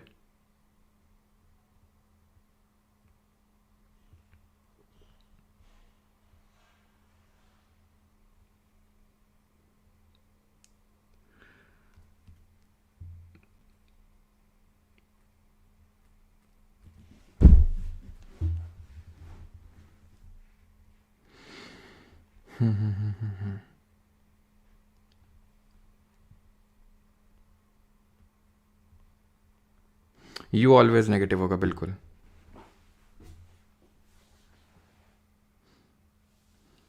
साइज़ बताओ सर, अरे साइज़ ही बता देंगे पहले तो, नेचर तो वो तो फाइंड करो ना। चलो, तो अभी आते हैं, ऑब्जेक्ट 4 सेंटीमीटर इन साइज़ है। ठीक है, इसको मार दो गोली, बिकॉज अभी हमने साइज़ पढ़ा नहीं है। ठीक है, place at 25 centimetre in front of, size भी अभी पढ़ लेंगे। ठीक है, उसका अभी स्क्रीन क्या निकालना, क्या what distance from the mirror should the screen place in order to obtain a sharp image. ठीक है, मतलब इमेज की डिस्टेंस पूछ रहे हो कि स्क्रीन तो वहीं रखोगे ना जहाँ पे इमेज बन रही है, तो 25 सेंटीमीटर रखा गया सामने कॉनकेव मिरर के। फोकल लेंथ कितनी है? 15 सेंटीमीटर। तो गिवन क्या है हमें? गिवन क्या है? गिवन है ऑब्जेक्ट की डिस्टेंस कितनी? 25 सेंटीमीटर। पॉजिटिव के नेगेटिव? नेगेटिव हमेशा लेना है, हमेशा। ठीक, फोकल लेंथ कितनी है? 15। क्या है? गुफा है, गुफा में सब नेगेटिव, यानी कि नेगेटिव 15 सेंटीमीटर। बस रख दो मिरर फॉर्मूले में। ठीक है, 1/v plus 1/u is equals to 1/f होता है। ठीक, तो 1/v तो निकालना है हमें इमेज की डिस्टेंस, और u कितना दिया हुआ है? 25 सेंटीमीटर दिया हुआ है। तो इसको मैं लिख लेता हूँ इस तरह से, नहीं तो कुछ लोग बोलेंगे नेगेटिव कहाँ से आ गया। ठीक है, तो ये माइनस का नेगेटिव, मतलब माइनस कर लेंगे बिकॉज यू नेगेटिव था। ठीक है, 1/f कितना था? 15 था ना, 15 नेगेटिव कर लेंगे तो माइनस यहाँ 15, तो ये जो है इसको उधर भेजते हैं वो पॉजिटिव में हो जाएगा, तो 1/25 माइनस 1/15 हो जाएगा ये। अब इसका एलसीएम ले लें तो 75 आ जाएगा। ठीक है, 25 तिया 75 और 15 पचे 75, यानी कि 1/v is equal to this, यानी कि 1/v कितना आ जाएगा? -2/75। तो पलट दो दोनों साइड पलटोगे तो क्या होगा? v is equal to -75/2। That means कि ये आएगा, द्वितीय 6 के साथ ये 37 माइनस का 37.5 सेंटीमीटर पे इमेज बनेगी। अब क्योंकि ये इमेज बन रही है नेगेटिव, दैट मीन्स कि इसका मतलब क्या है? इमेज कैसी होगी? रियल होगी। क्यों? क्योंकि इमेज तो यहाँ बन रही है, और अगर इमेज ऑब्जेक्ट की तरफ ही बनती है, ऑब्जेक्ट की तरफ ही मतलब सॉरी मिरर के साइड ही बनती है, मिरर के लेफ्ट साइड ही बनती है, तो उसको हम रियल इमेज बोलते हैं, एंड रियल इमेज है बनेगी। अब क्योंकि ये इमेज बन रही है नेगेटिव, दैट मीन्स कि इसका मतलब क्या है? इमेज कैसी होगी? रियल होगी। क्यों? क्योंकि इमेज तो यहां बन रही है, और अगर इमेज ऑब्जेक्ट की तरफ ही बनती है, ऑब्जेक्ट की तरफ ही मतलब सॉरी मिरर के साइड ही बनती है, मिरर के लेफ्ट साइड ही बनती है, तो उसको हम रियल इमेज बोलते हैं, एंड रियल इमेज है। और अगर नेगेटिव है तो रियल है, और रियल है तो इन्वर्टेड है, रियल है तो इन्वर्टेड है पक्का, क्योंकि ये विधि का विधान हमने देखा था, रियल के साथ इन्वर्टेड फ्री मिलता है, यानी कि उल्टी इमेज होगी ही होगी ये। अब इसके बात कर लेते हैं कि क्या, और क्या पूछा था? साइज ऑफ इमेज, साइज की बात करते हैं। साइज के लिए हमें मैग्नीफिकेशन फॉर्मूला समझना होगा, ये मिरर फॉर्मूला था, अब हमें समझना होगा ये मैग्नीफिकेशन क्या होता है। मैग्नीफिकेशन का मतलब ये होता है आवर्धन सूत्र, इसको बोल सकते हैं हिंदी में, यानी कि हिंदी में कि कितनी मैग्नीफाई हुई। जैसे कि तुम खुद को शीशे में देखते हो तो बड़े हो जाते हो क्या? नहीं। छोटे हो जाते हो क्या? नहीं। सेम साइज, तो तुम्हारा मैग्नीफिकेशन होता है क्या? नहीं होता, अगर हम देखें एक तरह से।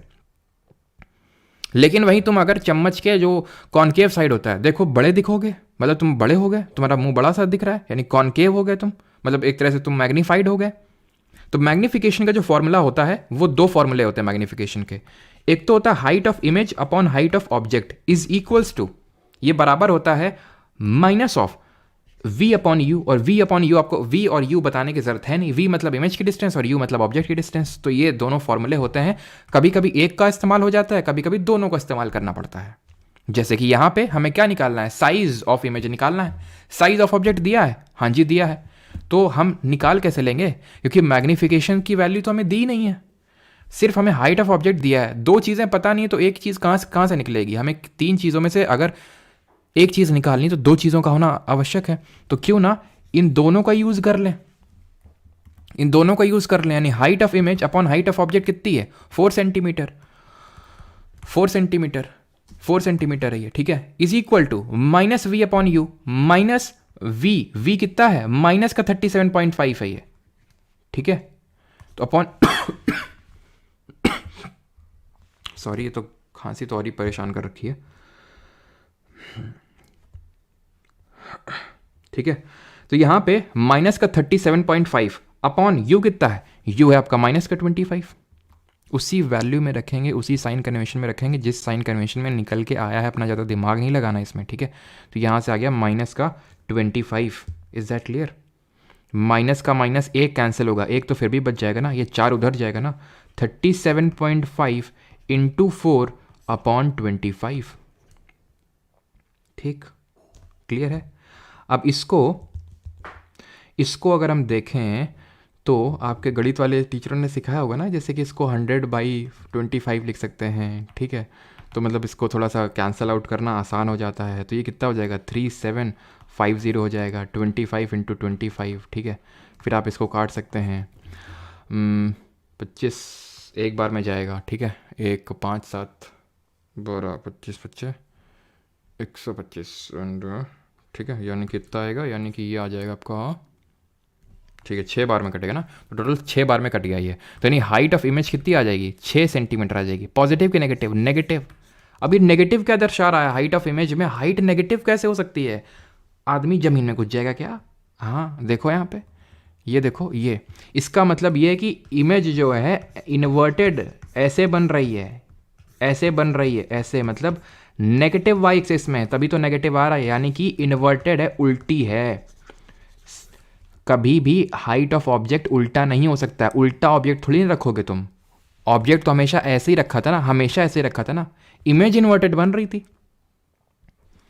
ये कॉनकेव मिरर का केस होगा पक्का, कॉन्वेक्स में तो वर्चुअल इरेक्ट बनती, कॉन्वेक्स में तो कभी इन्वर्टेड उल्टी बनती नहीं है। तो ये समझ में आया कि जो हाइट ऑफ इमेज जिसमें नेगेटिव आ रहा है 6 का, ये है क्या, इसका मतलब ये है कि नीचे के साइड इमेज बन रही है 6 सेंटीमीटर की, ऑब्जेक्ट 4 सेंटीमीटर का, इमेज 6 सेंटीमीटर की बन रही है, यानी कि क्या है ये, एनलार्ज्ड है। कौन सा केस बोल सकता हूं मैं, हम लोगों ने क्या क्या देखे थे, मतलब एनलार्ज वाला केस कौन सा देखा था हमने, कि भाई पहले एक्सट्रीमली डिमिनिश्ड बनी थी जब हमने इन्फिनिटी पे रखा था, जब उसको हम बियॉन्ड सी लेके आए थे तो बियॉन्ड सी में डिमिनिश्ड बनी थी, सी पे सेम बनी थी, और जब सी और एफ के बीच में रखे थे, सेंटर ऑफ कर्वेचर और फोकस के बीच में, देन वो एनलार्ज्ड बनी थी।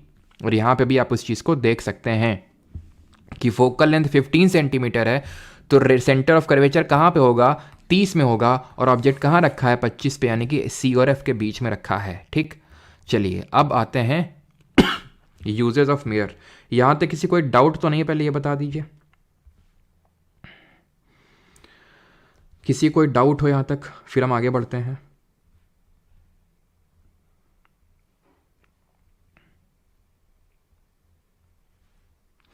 और कल वाली करंट अफेयर क्लास सभी लोगों ने कर ली थी ना, कोई ऐसा तो नहीं जिसने करी ना हो।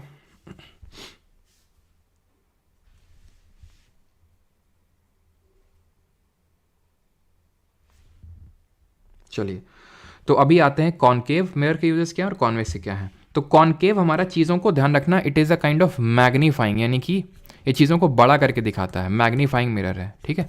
और ये चीज़ों को छोटा करके दिखता है, मतलब डिमिनिशिंग टाइप का मिरर है, छोटा कर देता है। तो इसी हिसाब से अब इसके यूजेस हम आसानी से याद कर सकते हैं। जैसे कॉनकेव की अगर बात करें ना, तो कॉनकेव को पता है कहाँ यूज़ करते हैं, जो शेविंग मिरर आप यूज़ करते हैं, शेविंग मिरर में अपना जो थोबड़ा होता है उस केस में आप, या फिर मेकअप में भी, ठीक है, तो उस केस में जो आपका चेहरा होता है आप उसको कहाँ पे रखते हैं पता है? पोल और फोकस के बीच में रखते हैं। और इस केस में वर्चुअल इमेज बनती है और बहुत ही बड़ी। कॉनकेव मिरर का हम एक्सेप्शनल केस यही तो पढ़े थे सबसे आखिर वाला, कि एक्सट्रीमली मैग्नीफाई, या फिर एक्सट्रीमली तो वो पहले वाला था, लेकिन ये मैग्नीफाइड बन रहा था जब हम इसको यहाँ पे रख रहे थे और वर्चुअल बन रहा था, वही केस है ये। शेविंग मिरर का हो गया आपका, ठीक है। जो टॉर्च जो होती है ना, टॉर्च लाइट, उसमें भी हम कॉनकेव का ही यानी अवतल का ही इस्तेमाल करते हैं। और यही है, ठीक है। शेविंग मिरर है, टॉर्च लाइट है। बात अब थोड़ी सी कर लेते हैं कॉन्वेक्स की भी, ठीक है। साइड में खड़ा वो बुरा मान रहा है, वो कॉन्वेक्स की अगर बात करें तो रियर व्यू जो मिरर होता है इन व्हीकल्स में, जो उसके अगल बगल के कान होते हैं दो, जैसे तुम्हारे गाड़ी के इधर उधर दो कान होते हैं ना, है ना, जो ये मिरर होते हैं, तो उन्हीं को वो उसमें कॉन्वेक्स ही होते हैं। कॉन्वेक्स डिमिनिशिंग यानी बहुत सारी चीज़ों को ही छोटे में करके दिखा देते हैं। जैसे कि पीछे आ रहे बड़े से ट्रक को, बहुत सारी गाड़ियों को, हमें सबको देखना है, ऐसा तो है नहीं एक पे जूम करके देखना है, ठीक है। कभी कभी हाँ जरूरत पड़ जाती है लेकिन इन जनरल तो हमें सारी चीज़ें देखनी होती हैं, नहीं तो फिर डर रहेंगे हम वहाँ पे, ठीक है। तो कुछ भी हो सकता है, अगर बहुत शॉर्ट एंड अगर हमें व्यू मिलेगा तो बड़ा व्यू करने के लिए हमें कॉन्वेक्स मिरर की नीड पड़ती है। आपने कभी मतलब एटीएम्स वगैरह में देखा हो एज अ सिक्योरिटी पर्पसेस, ठीक है, सिक्योरिटी के रीजंस की वजह से आपने कई जगहों में देखे होंगे एटीएम्स वगैरह में लगे रहते हैं ताकि सबकी एक तरह से उसमें इमेज दिखाए। इसको हम सन ग्लासेस में भी यूज़ करते हैं, ठीक है, सन ग्लासेस में भी यूज़ करते हैं। It is use as a reflector in street light, ठीक है, स्ट्रीट लाइट्स में भी यूज़ होता है as a reflector in street light, ठीक। ये हो गया हमारे इसके यूजेस, तो इसको ध्यान में रखिएगा ये भी कॉनकेव। और जैसे कि इसमें आप डेंटिस्ट भी बोल सकते हो, जो डेंटिस्ट का जो मिरर होता है, ठीक है, डेंटिस्ट भी उसको जो क्या करता है, आपको जैसे मान लो कि कुछ टूथ डिके हो गया तो उसको मान लो कि कुछ छोटे सी चीज़ देखनी है तो उसको एनालाज करके देखेगा ना, ऐसा तो नहीं कि वो छोटा सा कीड़ा है अंदर हुआ है उसको भी और छोटा कर देगा, ठीक है, तो वो ऐसा तो होता नहीं। अब आते हैं रिफ्रैक्शन ऑफ लाइट। रिफ्लेक्शन समझ लिया, अब सभी लोग सीधे बैठ जाएंगे, एक गहरी सांस लेंगे, थोड़ा सा पानी पिएंगे, और स्टार्ट करते हैं अभी रिफ्रैक्शन, ठीक।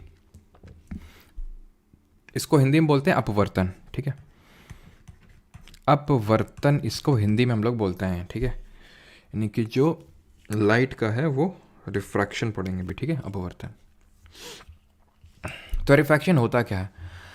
रिफ्लेक्शन था ठक ठक, ये हो गया रिफ्लेक्शन, ठक ठक एंड रिफ्लेक्टिंग सरफेस में टकरा के वापस लगा। रिफ्रैक्शन होता है ठक ठक, अंदर चले जाना, मतलब अंदर घुस जाना, अंदर पेनिट्रेट कर देना, ठीक है, उसको बोलते हैं रिफ्रैक्शन। समझे? फिर से समझाते हैं आपको हम, ठीक है। तो ये है आपका, मान लेते हैं कोई सरफेस, और अगर मान लो कि ऐसे कोई लाइट रे आई और वो अंदर ही चली गई, अब अंदर ऐसे जा सकती है, ऐसे जा सकती है, ऐसे जा सकती है, कैसे जा सकती है वो हम पढ़ेंगे, ठीक है। नवाजुद्दीन सिद्दीकी का डायलॉग याद आ रहा है, हम तुमसे इतना ठीक है। तो ये जो है सीधी जा सकती है, मतलब वो भी हम देखेंगे कि वो कैसे डिपेंड करती है रेयर मीडियम और डेंसर मीडियम पे। लेकिन ये चीज़ ध्यान रखना कि अगर वो क्रॉस करके अंदर चली गई ना तो उसको रिफ्रैक्शन बोलते हैं सिंपल टर्म्स में। It is called as refraction या फिर परावर्तन। अब यहाँ पे ये जो आप अपनी स्क्रीन पे देख पा रहे हैं ये एक रिफ्रैक्शन का एग्जाम्पल है। यहाँ पे हमने एक पेंसिल डाला वाटर में और ये हमें बेंड ऐसे, मतलब ऐसे टूटी हुई नज़र आती है कि टूट गई है बीच में, ठीक है, यहाँ से यहाँ तक और यहाँ से यहाँ तक। ये रिफ्रैक्शन की वजह से ही होता है। एक्चुअल रीज़न अभी आपको धीरे धीरे समझ में आएगा। टाइप्स ऑफ मीडियम पढ़ते हैं, दो तरह के मीडियम होते हैं, एक होता है रेयर मीडियम और दूसरा होता है डेंसर मीडियम, ठीक है। डेंसर मीडियम, रेयर मीडियम को बोलते हैं दुर्लभ या फिर विरल माध्यम, दुर्लभ या फिर विरल माध्यम, और डेंसर मीडियम को बोलते हैं सघन माध्यम, ठीक है। अब ये होते क्या है, रेयर डेंसर दोनों रिलेटिव टर्म्स हैं। जैसे कि फॉर एग्जांपल मैं आपसे बोलूँ कि आपको मैं गाड़ी चलाने को दे रहा हूँ, एक तो है कि मतलब हवा में गाड़ी चलाओ, मतलब जैसे कि आप नॉर्मल चलाते हो, और दूसरा पानी भरा वो पानी के अंदर गाड़ी चलाओ, या फिर आपको अपने हाथ पैर जैसे अभी चलाओ, हाथ पैर मारना यहाँ पे आसान है या फिर पानी के अंदर आसान है? पानी के अंदर आसान है फिर हवा में? ऑब्वियस सी बात है हवा में आसान है, यहाँ पे पानी के अंदर बड़ी दिक्कत लगती है कि नहीं? सिंपल सा। ऐसे ही मान, ऐसे जो हमारी लाइट होती है ना उसको भी यही लगता है, हवा में तो आराम से एकदम थर्राती हुई आती है, ठीक है, लेकिन जैसे ही उसको कोई इस तरह का भारी मीडियम मिल जाता है, डेंसर मीडियम मिल जाता है, तो बेचारी स्लो हो जाती है वो, स्लो हो जाती है वो, ध्यान रखना। तो डेंसर मीडियम का मतलब सघन। अभी मैं रिफ्रैक्टिव इंडेक्स का बहुत ही कॉन्शियसली मतलब टर्म को यूज़ नहीं कर रहा हूँ, बिकॉज हम आगे पढ़ेंगे कि ये अपवर्तक सूचकांक क्या होता है, ठीक है। तो ध्यान रखना कि जो डेंसर मीडियम होते हैं उनका रिफ्रैक्टिव इंडेक्स बड़ा होता है, अभी तो हमने पढ़ा नहीं है, आगे देखेंगे, ठीक है। तो डेंसर मीडियम का मतलब है जैसे कि जिसकी डेंसिटी ज़्यादा हो। रेयर मतलब जो लाइट है, जैसे कि अगर मैं बात करूँ लाइट जो एयर और वाटर में, मैं तीन ले लेता हूँ, एयर ले लेता हूँ, वाटर ले लेता हूँ और ग्लास ले लेता हूँ। तो भाई इसमें सबसे रेयर और सबसे लाइट सबसे डेंसर कौन होगा बताइए। मैं मतलब इसलिए पूछ रहा हूँ आपसे ताकि आपको समझ आ जाए कि रेयर मीडियम डेंसर मीडियम होता क्या है, कैसे, ठीक है। तो ये सबको भी पता होगा कि एयर जो होगा हमारा रेयरेस्ट ऑफ ऑल होगा, एंड ग्लास जो होगा हमारा डेंसेस्ट होगा, सबसे इसकी डेंसिटी ज़्यादा होगी। तो ये रेयर मीडियम डेंसर मीडियम का आपको कॉन्सेप्ट समझ में आ गया, और ये मैंने समझाया क्यों, वो आपको इसलिए इंपॉर्टेंट है बिकॉज आपको ये पता होना चाहिए कि जब हमारी कोई रे ऑफ लाइट ट्रैवल करती है तो उसका पाथ चेंज हो जाता है, पाथ उसका जो है चेंज हो जाता है। मैं एक 3 केस यहाँ पे लेता हूँ, ठीक है। पहला केस है कि ये ऊपर जो मीडियम है, मीडियम 1 और मीडियम 2, ये दोनों सेम है, इनमें मतलब कुछ अंतर नहीं है। दूसरा है, ये हमारा पहला केस हो गया, ये ए केस, ये बी केस। बी केस में पता है मैं क्या ले रहा हूँ, बी केस में ये ले रहा हूँ कि मैं ले लेता हूँ रेयर है ये मीडियम और ये डेंस है, ठीक है, ये रेयर और ये डेंस है। और तीसरा ले लेता हूँ कि ये वाला डेंस है ऊपर वाला और नीचे वाला रेयर है। ऊपर से मैं रे ऑफ लाइट को फेंक के मारूंगा और फिर देखते हैं कैसे जाता है, ठीक है। तो पहला वाला केस तो सिंपल है सर, कि मान लो ये कि कोई ऐसा मीडियम है जहाँ पे मीडियम 1 और मीडियम 2 सेम है, दोनों में कोई अंतर नहीं है, तो इस तरह से लाइट आएगी और ऐसे ही निकल जाएगी, कोई अंतर नहीं आएगा। ध्यान रखना जो लाइट रे का जो पाथ होता है वो रेक्टिलीनियर होता है। ये हम पढ़ चुके हैं, रेक्टिलीनियर मोशन क्या होता है, रेक्टिलीनियर यानी कि स्ट्रेट लाइन में होता है, स्ट्रेट लाइन में होता है अगर उसको कोई हिंड्रेंस ना मिले। लेकिन ये रेयर है और ये डेंसर मीडियम है, तो पता है क्या होगा, जैसे कि तुम बॉल फेंक के मारो पानी के अंदर, तो बॉल तो जाएगी स्पीड के साथ हवा में, लेकिन पानी के अंदर धीमे हो जाएगी। तो सेम उसके इसके साथ भी होता है, इस तरह से आएगी, इस तरह से आएगी, इस तरह से आएगी, इस तरह से आएगी, और ये ऐसे हो जाएगी। जाना चाहिए था सीधा, लेकिन it will bend towards the normal.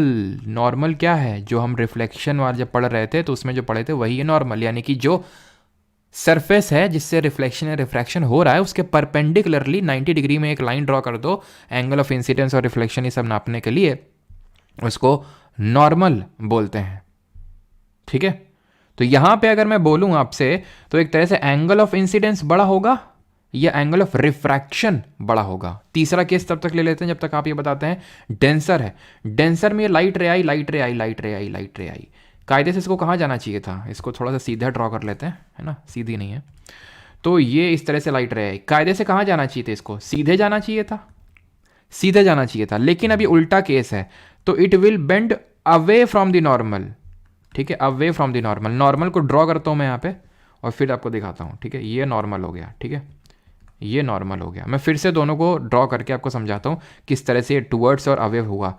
तो पहले वाला केस में क्या हुआ, इसको मैं हटा देता हूँ फिर से समझाने के लिए। ये रे ऑफ लाइट आई, ठीक है, ये रे ऑफ लाइट आई, कायदे से इसको सीधे निकल जाना चाहिए था, सीधे, लेकिन क्योंकि मीडियम दोनों अलग अलग हैं तो सीधे नहीं निकलेगी, या तो नॉर्मल के पास में या नॉर्मल के दूर में। क्योंकि रेयर से डेंसर जा रही तो ये नॉर्मल है, इसको यहाँ जाना चाहिए था, लेकिन नॉर्मल से करीब होकर निकलेगी, नॉर्मल के पास आएगी। यहाँ ऐसे जाना चाहिए था, लेकिन नॉर्मल से और दूर जाके निकलेगी डेंसर से रेयर वाले केस में। और पहले वाले केस में अगर this is your angle of incidence and this is your angle of refraction, तो angle of incidence will be greater than angle of refraction. और यहाँ पे एंगल ऑफ इंसिडेंस ये है और एंगल ऑफ रिफ्रैक्शन ये है, तो दोनों में अगर हम देखें तो angle of incidence will B छोटा देन एंगल ऑफ रिफ्रैक्शन। और ये केस रिफ्लेक्शन वाले के केस में ट्रू नहीं थी, वहाँ पे angle of incidence was equal to angle of reflection. इसलिए लॉज ऑफ रिफ्रैक्शन में जो पहला वाला जो लॉ था वहाँ पे रिफ्लेक्शन में वो एप्लीकेबल नहीं होगा, दूसरा वाला होगा। दूसरा वाला क्या बोल रहा था, तो दूसरे वाले को मैं पहले लिख देता हूँ, जो कि यहाँ पे पहला लॉ है, एंड दैट इज कि जो इंसिडेंट रे है, इंसिडेंट रे यानी कि आपकी जो अपतित किरण है, दी रिफ्रैक्टेड रे यानी कि जो आपकी अपवर्तित किरण है, refracted ray, and normal all lie in same plane, all lie in same plane. यहाँ पे एक्सप्लेन किया था रिफ्लेक्शन वाले केस में, बिकॉज लॉज ऑफ रिफ्लेक्शन में पहला तो ये था कि एंगल जो है इंसिडेंस का एंगल ऑफ रिफ्लेक्शन के बराबर होगा, पहला तो ये था, और दूसरा ये था जो यहाँ पे लिखा हुआ है, तो इसका ये पहला हो गया, और इसका दूसरा क्या है, इसका दूसरा ये है sine of angle of incidence upon sine of angle of refraction is constant, ये कांस्टेंट होता है, यानी कि जो एंगल ऑफ इंसिडेंस है मान लो 30 डिग्री है और रिफ्रैक्शन 60 डिग्री है, तो इसको आप लेंगे तो एक गिवन पेयर ऑफ मीडिया के लिए, गिवन पेयर ऑफ मीडिया के लिए, एंड जो लाइट ऑफ पर्टिकुलर वेवलेंथ है, गिवन लाइट ऑफ वेवलेंथ, उसके लिए सेम रहेगा। इसका मतलब ये कि अगर आप मीडिया चेंज ना करें, मीडिया क्या है ये, मीडिया कौन सा है ये मीडिया है, मीडियम का प्लूरल होता है मीडिया, यानी मीडियम तो भाई जैसे एक मीडियम हो गया, लाइट है, एयर है, वाटर है, ग्लास है, ये सब क्या है, ठीक है, नॉट लाइट, हमारी एयर हो गया, वाटर हो गया, ग्लास हो गया, ये सब मीडियम है, लेकिन हम दो मीडियम्स को ले लें तो वो मीडिया बन जाएगा। तो ये दोनों सेम रखना है आपको, ऐसा नहीं कि चेंज कर दें आप, ठीक है, चेंज नहीं करना। और लाइट को भी ऐसा नहीं कि पहले येलो लाइट इंसिडेंट करवा रहे हैं फिर रेड करवा रहे हैं, तो वो लॉस चेंज हो जाएगा, ध्यान रखना।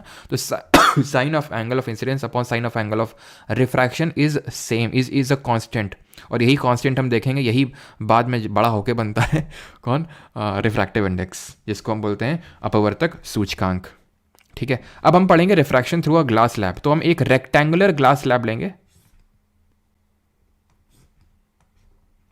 ठीक है, और इसमें रिफ्रैक्शन करवाएंगे, क्योंकि इसमें हमें इंपॉर्टेंट चीज़ें देखने को मिलेंगी। पता है, अब तुम इसका एक एक करके बताओगे, हम नहीं कुछ बताएंगे, तुम बताओगे। तो ये जो है ना, ये एयर है, ये एयर है, ये जो है ना ये ग्लास है, और मैं तुम्हें बता देता हूँ, इतना तो समझ में आता ही होगा, अभी पीछे देखा था कि ग्लास जो है डेंसर होगा, अगर तुम्हें नहीं भी समझ में आ रहा तो ये समझ लो डेंसर होगा, ये रेयर मीडियम होगा, दोनों को अगर कंपेयर करें तो, ठीक है। और यहीं पे अगर मान लो कि चलो ग्लास को ही ले लेते हैं, ठीक है, यहीं पे अगर हम कोई और ऐसा मीडियम ले लें जैसे कि हीरा ले लें, तो ग्लास रेयर हो जाएगा, हीरा डेंसर हो जाएगा, तो रिलेटिव होते हैं दोनों चीज़ें, ठीक है। तो इतनी चीज़ समझ में आती है सभी को। और फिर यहाँ पे चलो यार,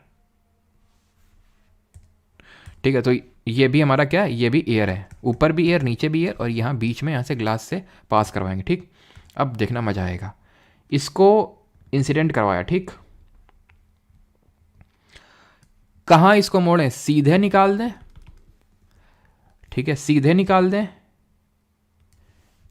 या फिर ये जो नॉर्मल ड्रॉ करिए इसके पास से निकालें या इसके दूर से निकालें, जल्दी से बताओ कहाँ से निकालें, सीधे निकाल दें, दूर निकालें, या फिर पास निकालें, दूर पास सीधे, बताओ। रेयर मीडियम से डेंसर में जा रहे हैं तो टूवर्ड्स द नॉर्मल बेंट होगा, यहां पे आ गई क्या इमेज। अब इस पर्टिकुलर सरफेस के लिए ये जो एयर रे है ये इंसिडेंट रे होगी, मैं फिर से रिपीट करता हूं, ये रिफ्लेक्टिंग सरफेस के लिए ये इंसिडेंट है, और ये वाली जो रिफ्रैक्ट हुई, रिफ्रैक्शन हुआ, लेकिन इस सरफेस के लिए ये जो रिफ्रैक्ट होके आई ऊपर से, ये इसके लिए इंसिडेंट होगी।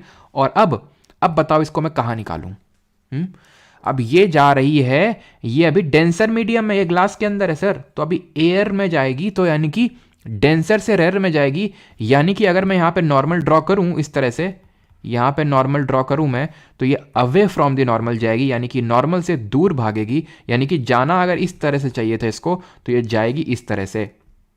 अगर मैं ऊपर से जो इमेज आ रही थी जो डॉटेड, अगर इसको बनाऊं तो मैं एक चीज समझ पा रहा हूं कि ये और ये पैरेलल निकल रही हैं, समानांतर निकल रही हैं, ये समानांतर तो निकल रही हैं लेकिन इनके बीच में कोई डिस्टेंस है, इसी को बोलते हैं लेटरल डिस्टेंस, लेटी हुई डिस्टेंस, ठीक है, लेटरल डिस्टेंस हो जाएगी ये। दोनों पैरेलल है लेकिन डिस्टेंस है, जो एक्चुअल में जहां से निकलनी चाहिए थी, जहां से निकलनी चाहिए थी, अगर कोई मीडियम ना होता तो जैसे जाती तो, लेकिन जो से एक्चुअली निकल, इसको लेटरल डिस्टेंस बोलते हैं। और यहां पे एक मजेदार चीज ये है, ये बोलते हैं एंगल ऑफ इंसिडेंस, ठीक, और ये जो निकल के आई ये वाला जो है ये एंगल ऑफ एमरजेंस है, this is angle of emergence, और ये है एंगल ऑफ इंसिडेंस, और ये दोनों एंगल सेम होते हैं, angle of incidence is equal to angle of emergence. और यही नहीं, अभी और सुनिए कि अगर पता है, अगर इसको हमने ये है, ये ग्लास स्लैब है, इसको ऐसे मार दें सीधे, लाइट रे को सीधे परपेंडिकुलर एकदम डाल दें, किस पे, ग्लास स्लैब पे जो रेक्टेंगुलर ग्लास है, पता है क्या होगा, ये नॉर्मल से कितना एंगल बना रही है जरा बताइए। ये जो है इंसिडेंट रे है, ये नॉर्मल से कितना एंगल बना रही है। तो नॉर्मल होता क्या, यही तो होता है परपेंडिकुलर। मतलब नॉर्मल भी ऐसे ही ड्रॉ करेंगे जैसे इस पे हम नॉर्मल कैसा ड्रॉ करेंगे, ये हो गया नॉर्मल। 0 डिग्री बना रही है, एक तरह से देखें तो 0 डिग्री बना रही है। तो एंगल ऑफ इमरजेंस कितना होगा इसमें बताइए। और अगर किसी कोई डाउट हो तो बताइए, क्योंकि अब इसके बाद हम पढ़ेंगे रिफ्रैक्टिव इंडेक्स। यहां तक किसी कोई डाउट तो नहीं है, जल्दी से।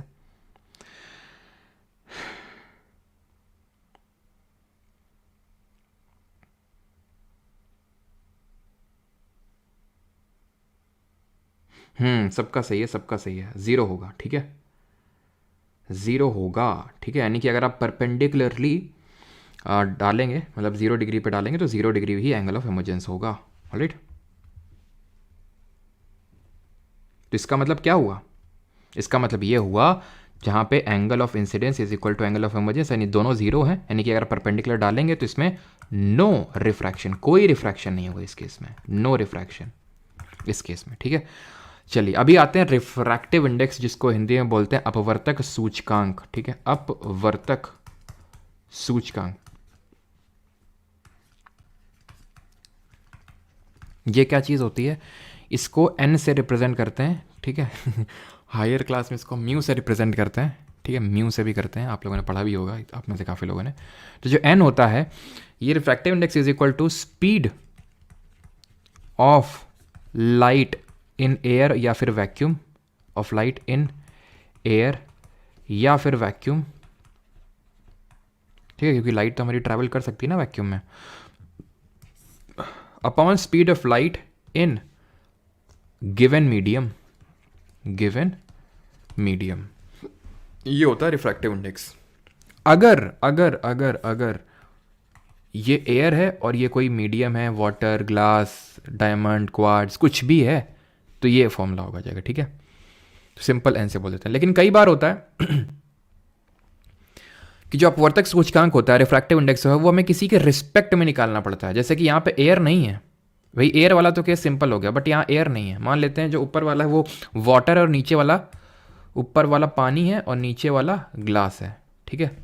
तो यहाँ पे मैं वो बता रहा हूँ कि अगर जो रिफ्रैक्टिव इंडेक्स है वो, उसका मान लेते हैं यहाँ पे कि हमें जो ग्लास है इसको मैं मीडियम क्यू ले लूँ और इसको मैं मीडियम पी ले लेता हूँ, जनरलाइज कर देता हूँ चीज़ों को। तो क्यू का निकालना है पी के रिस्पेक्ट में, तो पता है क्या होगा, speed of light in P upon speed of light in Q. Speed of light ऊपर वाले में और अब नीचे, ऊपर ऊपर और नीचे नीचे, नीचे क्यू था तो नीचे क्यू, ठीक है। समझ में आया तो ठीक, नहीं रट्टा मारो जिंदाबाद। ज़्यादा कोई क्वेश्चन तो आया नहीं है, बट रिफ्रैक्टिव इंडेक्स से ये क्वेश्चन जरूर बन सकता है कि भाई रिफ्रैक्टिव इंडेक्स किसका कितना क्या होता है। तो एयर जो होता है ना, और हाँ, speed of light in air या फिर वैक्यूम पता होना चाहिए आपको कितनी होती है। स्पीड ऑफ लाइट कितनी होती है इन एयर या वैक्यूम में, तो ये होती है 3 × 10⁸ मीटर पर सेकेंड। ये मैक्सिमम स्पीड है लाइट की, मैक्सिमम, इससे ज़्यादा नहीं हो सकती है, ठीक है। और साउंड की स्पीड क्या थी हमारी, जल्दी से बताइए, स्पीड ऑफ साउंड। तो यहाँ पे एयर का रिफ्रैक्टिव इंडेक्स 1 होता है, आइस का आइस का याद करने की जरूरत नहीं, वाटर का देख लो 1.33, ठीक है। और उसके बाद 1.33 हो गया। और बाकी ये ध्यान रखना कि जो डायमंड होता है ना, इसका सबसे ज़्यादा होता है डायमंड का 2.42 होता है, बहुत ज़्यादा होता है डायमंड का, ठीक है। नहीं, सबसे इन सब पूरी लिस्ट में जो दी हुई है उसमें सबसे डेंसेस्ट मीडियम ये है और सबसे रेयर मीडियम ये है, क्लियर है। तो सबके याद करने की जरूरत नहीं है, बस देख लो कि किस तरह से, जैसे रूबी का कितना है 1.71 है, ठीक है, बिहार वाली रूबी और बेंजीन का 1.5 है। बाकी अगर हम बात करें साउंड की स्पीड की, तो हमने पढ़ा था कितना होता है, 343 मीटर पर सेकेंड होता है। और क्योंकि आप देख सकते हैं इनके बीच में बहुत ज़्यादा डिफरेंस है, स्पीड ऑफ लाइट बहुत ज़्यादा होती है इस compare to speed of sound, और इसीलिए हमें क्या है कि जो लाइटनिंग होती है, जब बिजली कड़कती है तो उसका आवाज़, सॉरी, जो उसका मतलब जो दिखाई पड़ती है, जो लाइट है वो पहले दिखाई पड़ती है एज़ कम्पेयर टू साउंड, क्योंकि साउंड की स्पीड जो है एयर में कम होती है। अब आते हैं स्फेरिकल लेंस पे। स्फेरिकल मिरर पढ़ लिए, तब स्फेरिकल लेंस पढ़ेंगे। आप में से काफ़ी लोगों ने अभिजीत की तरह माथा पकड़ लिया होगा कि ये क्या होगा। अब तो इतना ज़्यादा टाइम लगा उसको समझने, अब इसको समझो, नहीं, इसमें बहुत कम टाइम लगेगा, ठीक है। अब ये कॉन्वेक्स लेंस होता है, कॉनकेव लेंस होता है, इसको बोलते हैं उत्तल। वो समझ में अगर आपको आ गया था तो ये कुछ भी नहीं है, बड़ा आसान है, ठीक है। इसको बोलते हैं अवतल। ये बताओ क्या होता है, ये जैसे ये भी एक स्फीयर से हमने एक साइड निकाला, और इसको मतलब समझ रहे हैं आप, ये 2 स्फीयर थे और दोनों मतलब 2 साइड निकालनी स्फीयर की, ठीक है, ये एक स्फीयर बन जाएगा ऐसे और ये एक स्फीयर बन जाएगा। तो दोनों साइड निकाल ली कर्व साइड और उसको इस तरह से जोड़ा जिस तरह से आप अपनी स्क्रीन पे देख पा रहे हैं। तो ये बनता है कॉन्वेक्स लेंस। और अगर इसको उल्टी साइड से जोड़ा तो अब बन जाता है कॉनकेव मिरर, जिसको जैसे इसको अगर हम इस तरह से ड्रॉ करेंगे तो ये एक आपका स्फीयर ही निकल के आएगा। इसको इस तरह से ड्रॉ करेंगे तो स्फीयर ही निकल के आएगा। तो स्फीयर की इस तरह से साइड लेंगे तो कॉनकेव, यानी कि कॉन्वेक्स में सेंटर जो होता है वो फूला हुआ होता है, मोटा होता है, और जो इसके साइड्स होते हैं वो एज्ड होते हैं, जो एजेस होते हैं वो पतली होती हैं। बट कॉनकेव में उल्टा होता है, सेंटर में पतला होता है और जो एजेस में है वो काफ़ी चौड़ा होता है। ये कॉन्वेकेव में होता है। जैसे कि कॉन्वेक्स और कॉनकेव में हमने वहाँ पे अंतर देखा था कि किस तरह से रिफ्लेक्टिंग सरफेस थी। यहाँ पे कोई मतलब इस तरह से सच वो सरफेस नहीं, तो हम इस तरह से इसको डिस्टिंग्विश करते हैं। कॉन्वेक्स लेंस की अगर बात करें तो ये लाइट रेस को देख सकते हैं आप, कॉन्वर्ज कर रहा है, मिला रहा है, यानी कि convex lens is a converging lens. Converging lens है मतलब ये अभिसारी लेंस है ये, ठीक है, अभिसारी लेंस है ये। और कॉनकेव लेंस की अगर बात करेंगे तो अवतल लेंस बोलते हैं, इट इज डाइवर्जिंग लेंस, ठीक है, डाइवर्जिंग। इसको बोलते हैं हिंदी में अपसारी, ठीक है, अपसारी। देख सकते हैं डाइवर्ज करवा रहा है ये, बाहर बाहर फेंक रहा है, ठीक है। इमेज फॉर्मेशन पढ़ लेते हैं अब इसका। अब इसमें क्या होता है पता है, क्योंकि दोनों ही साइड जो हैं स्फेरिकल हैं, दोनों ही साइड स्फेरिकल है, दो यहाँ पे स्फीयर लगे हुए हैं, तो इस साइड के लिए, इस साइड के लिए ये फोकल लेंथ हो जाएगा, ये सेंटर ऑफ कर्वेचर यानी 2f हो जाएगा, इसको 2f भी बोल देते हैं हम लोग, ठीक है। और इस साइड के लिए, इस साइड के लिए ये फोकल लेंथ हो जाएगा और ये सेंटर ऑफ कर्वेचर हो जाएगा।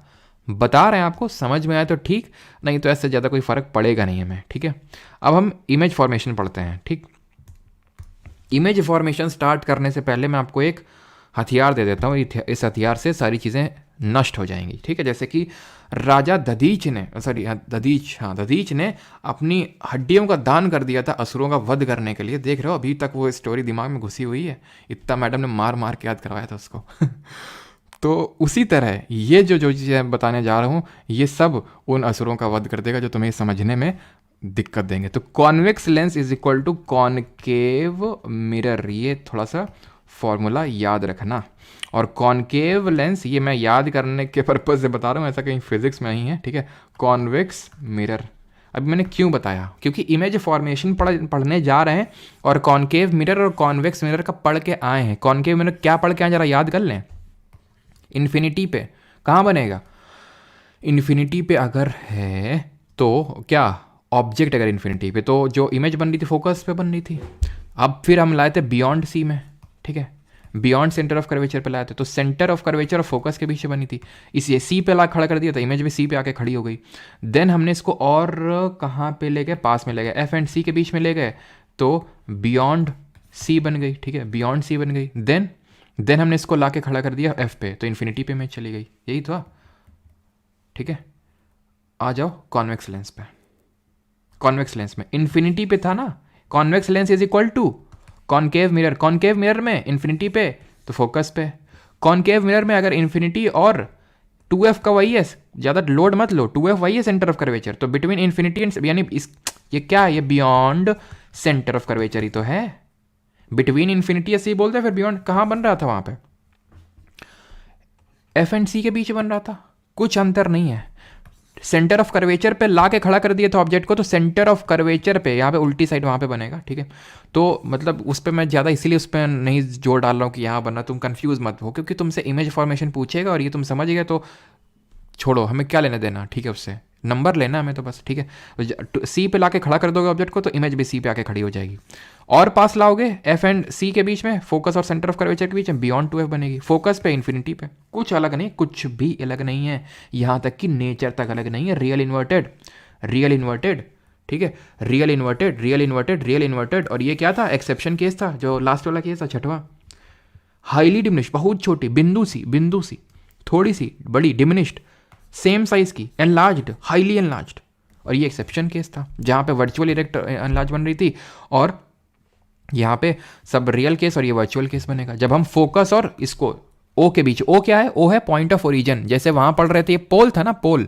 अब ये क्योंकि ऐसा है तो इसको बोल देते हैं ये वाला पॉइंट होता है सेंटर ऑफ ओरिजिन, बस खत्म।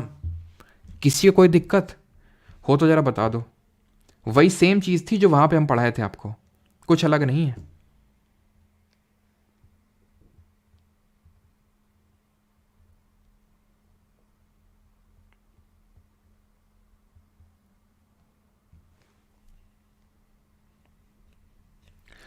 बस सेट ज़्यादा हो जाएगा तो निकल लो यहाँ से सीधे, नहीं पढ़ना है तो निकल लो, लोड लग रहा है तो छोड़ दो, ज़बरदस्ती थोड़ी ना है भाई, कोई यहाँ पे मार के थोड़ी ना, स्कूल थोड़ी ना कि नहीं बैठना पड़ेगा, पढ़ना ही पड़ेगा, छोड़ दो, बिल्कुल बिल्कुल छोड़ सकते हो, ठीक है। समझना है तो ये बताओ, डाउट कुछ हो तो वो पूछो, ये वो ऊपर से निकल रहा नीचे से निकल रहा ये सब हमें मत बताओ, ठीक है। नो दिक्कत, छोड़ भी सकते हो, कोई दिक्कत नहीं है, क्योंकि उतना ज़्यादा मतलब वो नहीं है ना, तो छोड़ भी सकते हो अगर एक नंबर के साथ, और वो भी रेयर केस में कॉम्प्रोमाइज़ कर सकते हो, बिकॉज इतना बड़ा जीके है, उसमें से फिजिक्स है, फिजिक्स में यहीं से क्वेश्चन है कि ज़रूरी थोड़ी ना है, छोड़ दो, सिंपल।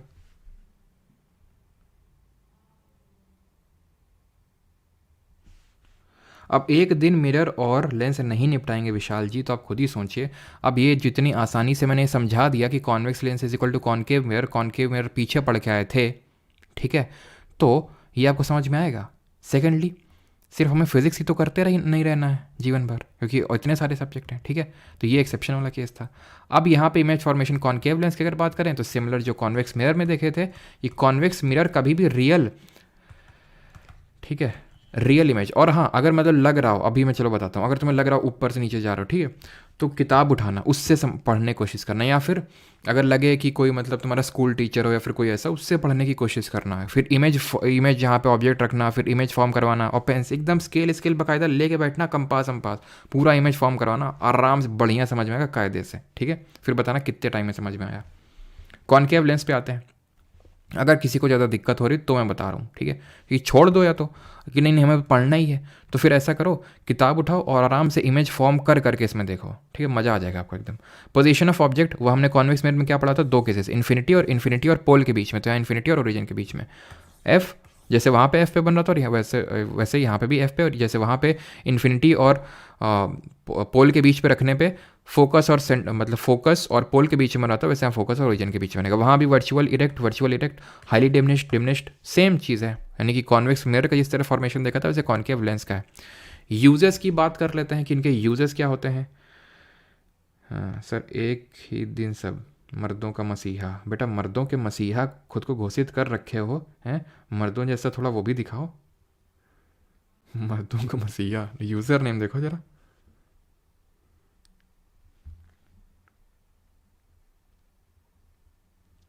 अब तुमको क्या लगता है सारी चीज़ें एकदम आसान आसान एकदम केक वॉक होगा क्या है? नहीं तो फिर केक वॉक होता तो सारे लोग मतलब बाकी वीडियोस क्यों देख रहे होते हैं, सब लोग यहीं पे क्यों ना होते हैं, अगर मज़ा आ रहा होता इसमें तो।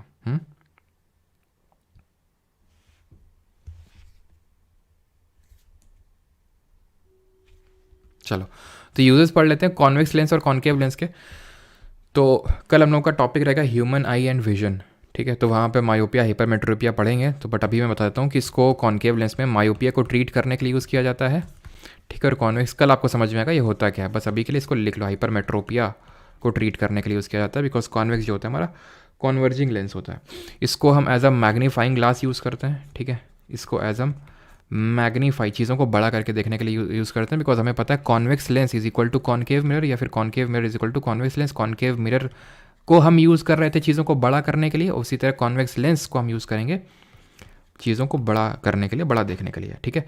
कैमरा में जो लेंस यूज़ होता है वो आपका कॉन्वेक्स लेंस ही होता है, ठीक। और यहाँ पे जो है आपका जैसे मायोपिया को ट्रीट करने के लिए यूज़ हो गया, या फिर जैसे कि जो हमारे सोलर फर्नेस होते हैं वहाँ पे भी यूज़ होता है, ठीक है, सोलर जो फर्नेस होते हैं ना वहाँ पे भी हम कॉन्केव लेंस का यूज़ करते हैं, ऑलराइट।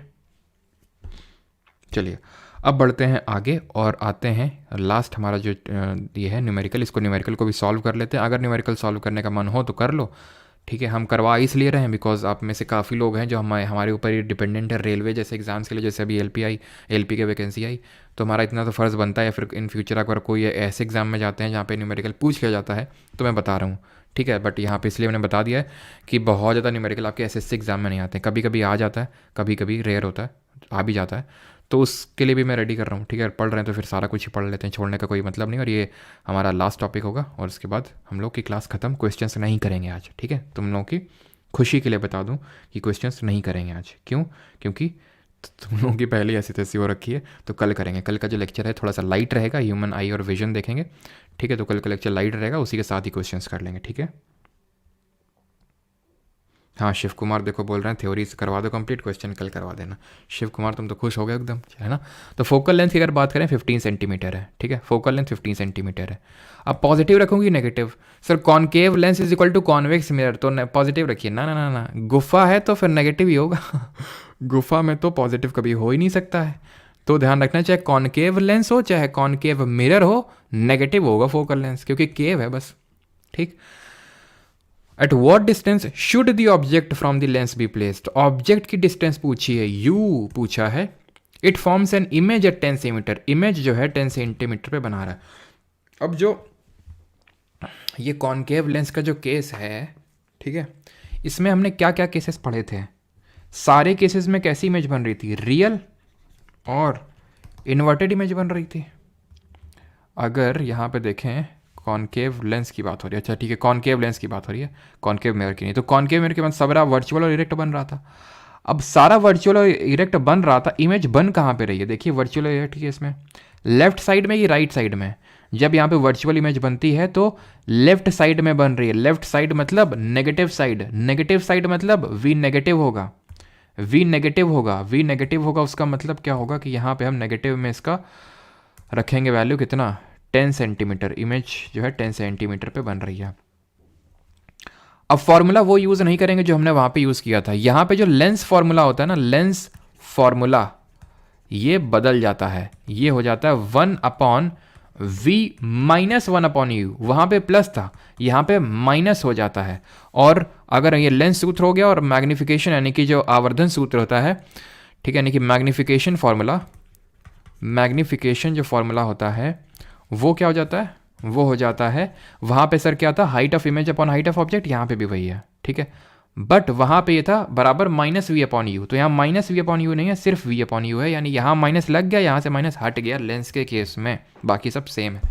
अब यहाँ पे फॉर्मूले में इसमें रख देना है, तो माइनस का फोकल लेंथ है ना, तो -1/15 is equal to v, minus का 10 सेंटीमीटर दिया हुआ है, तो हम माइनस का 10 रख देंगे, माइनस का 1/u, यही तो है, यही तो फॉर्मूला है। अब 1/10 उधर जाएगा तो 1/10 minus 1/15 is equal to 1/u, ये आएगा 30, ठीक है, एलसीएम 10 या 30, 15 दूनी 30 और 1/u, तो 1/u कितना निकल के आ जाएगा, 1/30। दैट मीन्स कि जो u निकल के आ गया वो 30 सेंटीमीटर निकल के आ गया। पॉजिटिव निकला कि नेगेटिव निकला, पॉजिटिव निकला, ठीक है, पॉजिटिव निकला। बस पॉजिटिव कैसे निकला, ये रुक जाओ, एक बार मैं चेक कर लेता हूँ सारी चीज़ें सही हैं कि नहीं है।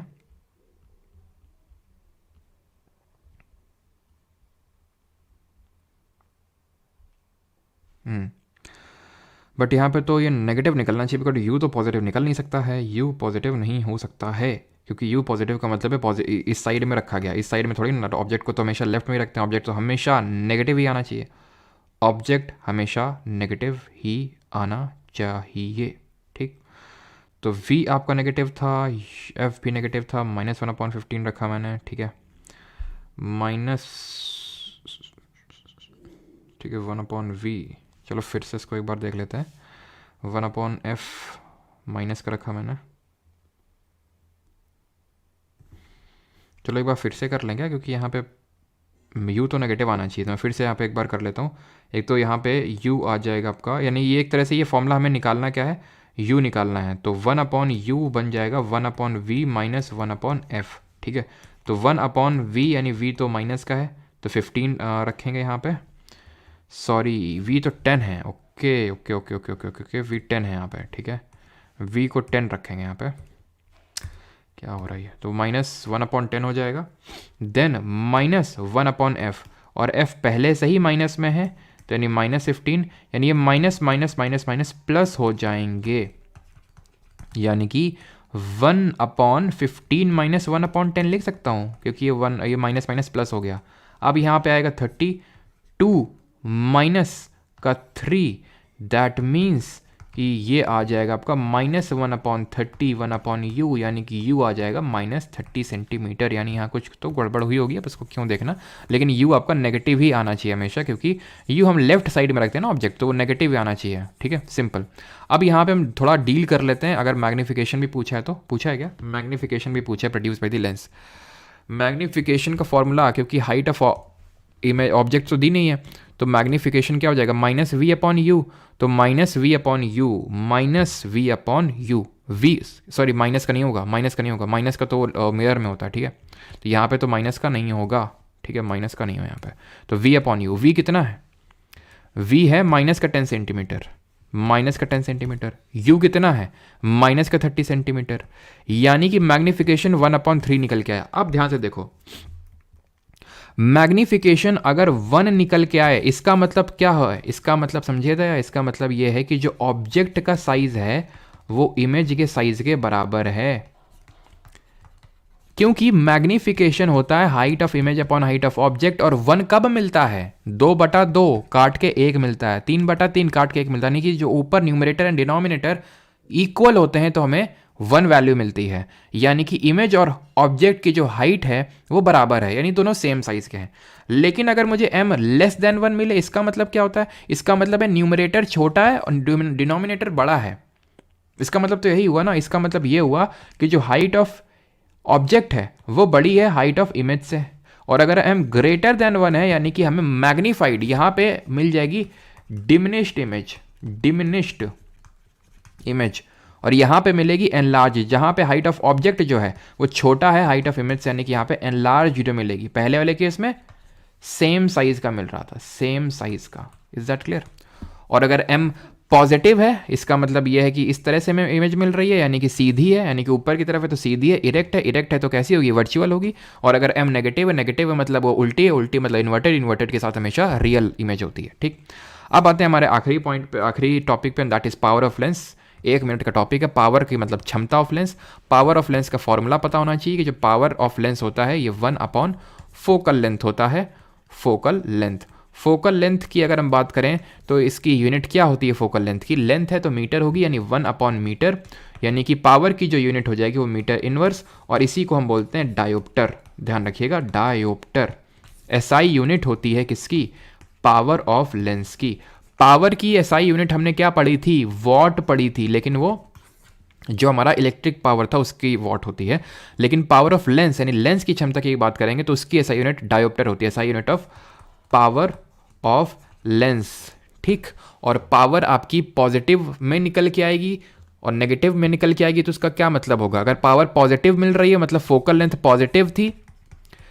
पॉजिटिव फोकल लेंथ कब होती है, जब कॉन्वेक्स होता है, कॉन्वेक्स लेंस। और अगर फोकल लेंथ नेगेटिव होगी तो पावर भी नेगेटिव होगा, ऑब्वियस सी बात है। यानी नेगेटिव पावर का मतलब ये है कि कॉनकेव लेंस। तो अगर आपका जो, आप में से काफ़ी लोग स्पेक्स का यूज़ करते होंगे, तो अगर आपका नेगेटिव पावर है दैट मीन आप कॉनकेव का इस्तेमाल कर रहे हैं, और अगर आप पॉजिटिव है तो देन आप कॉन्वेक्स का यूज़ कर रहे हैं। दोनों है तो बाईफोकल का यूज़ कर रहे हैं, कल देखेंगे दोनों तरह का फोकल है उसमें।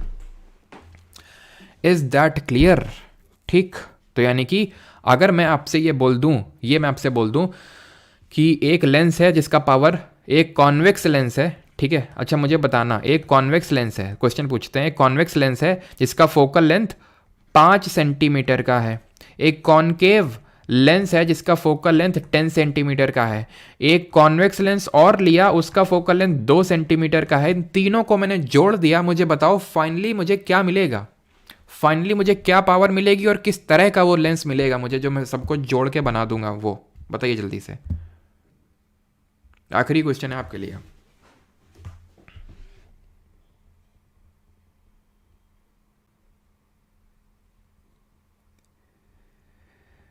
बेटा चेतन यहीं से चप्पल फेंक के मारेंगे, ध्यान ध्यान सर समझ लेना, ठीक है। अगर क्लास के बीच में सारी चीज़ें बोली, पलवेल निकलना है और इधर निकलना है उधर निकलना है। चलो तो कुछ नहीं, सबको जोड़ दो, पावर को जोड़ दो, 5 + 10 + 2 यानी कितना आ गया, 17। यही तो बस गलती है।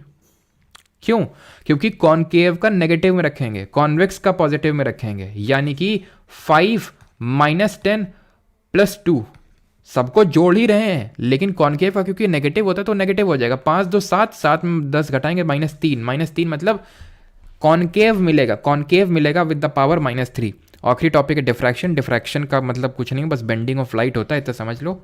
बेंडिंग ऑफ लाइट, जब हमारी लाइट जो है किसी ऑब्जेक्ट के पास जाती है तो उससे प्यार कट बैठती है और वो बेंड हो जाती है उसके अराउंड में, उसके अराउंड घूमने लगती है, वैसे समझ लो बेंड हो जाती है उसके अराउंड, और इसी को डिफ्रैक्शन बोलते हैं। बस ख़त्म, ठीक है, पक्का ख़त्म।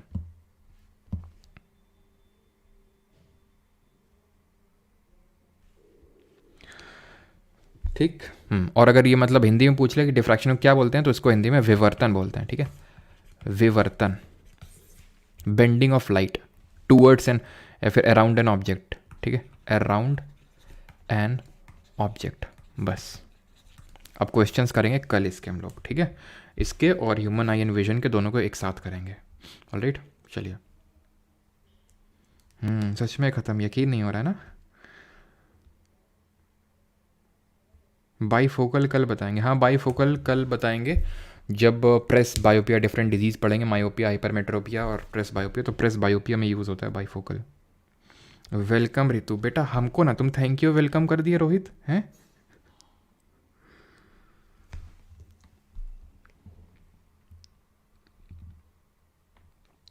जिम का टाइम हो गया है गुनीश, जाओ भाई जिम करो।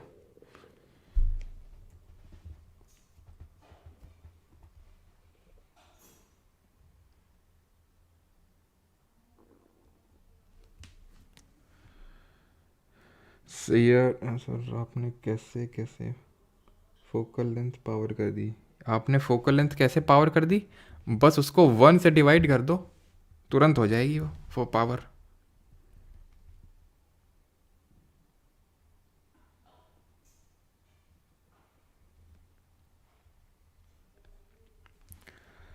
और लेंस और मिरर के बीच में क्या अंतर है? लेंस जो होता है आपका ट्रांसपेरेंट होता है, जो लेंस होता है वो ट्रांसपेरेंट होता है, आर पार हो जाता है उससे, ठीक है, ठीक है, ट्रांसपेरेंट होता है। और ये इमेज जो प्रोड्यूस करता है वो रिफ्रैक्शन से, तभी तो रिफ्रैक्शन के बाद पढ़ाए थे आपको, ये रिफ्रैक्शन से प्रोड्यूस करता है। इस तरह से इमेज जाती है, ऑब्जेक्ट है, इस तरह से इमेज जा रही है, इस तरह से इमेज आर पार जा रही है। उसमें क्या था, उसमें क्या था, टकरा के वापस आ रही थी, टकरा के वापस आ रही थी, इस तरह से, है ना, था कि नहीं। ये कॉनकेव था, ये कॉन्वेक्स था, इस टकरा के वापस आ रही थी। तो जो मिरर होता है वो, मिरर जो होता है वो रिफ्लेक्शन से अपनी इमेज बनाता है। मिरर जो है रिफ्लेक्शन की प्रॉपर्टी का यूज़ करता है, जो लेंस होता है वो रिफ्रैक्शन का यूज़ करता है, ठीक है। मिरर आपका प्लेन भी हो सकता है, बट लेंस जो है वो हमेशा कर्व्ड ही होती हैं उसकी दोनों सरफेसेस, कभी प्लेन नहीं हो सकता है वो।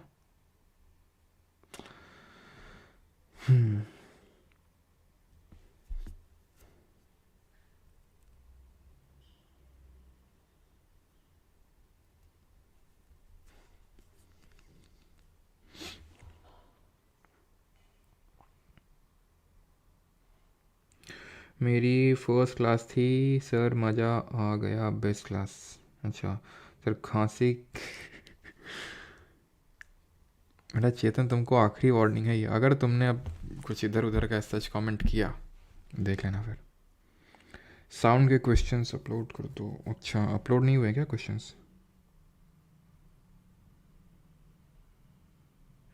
सर आप, मुझे साइकोलॉजी पढ़ना है आपसे, अब तुमको मजाक लग रहा होगा आनंद, है ना।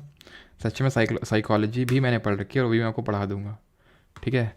साइकोलॉजी के फादर किसको बोलते हैं पहले तो ये बताओ, एस से नाम शुरू होता है। हम्म? कोई जानता है कौन है साइकोलॉजी के लिए, साइकोलॉजी के फादर, यानी कि अगर आप साइकोलॉजी पढ़ेंगे तो इनका नाम तो आप ज़रूर पढ़ेंगे, सिगमंड फ्राइड, ठीक है। काफ़ी इंटरेस्टिंग सब्जेक्ट है, जब सिलेक्शन हो जाएगा ना तो केव में पढ़ाएंगे तुमको।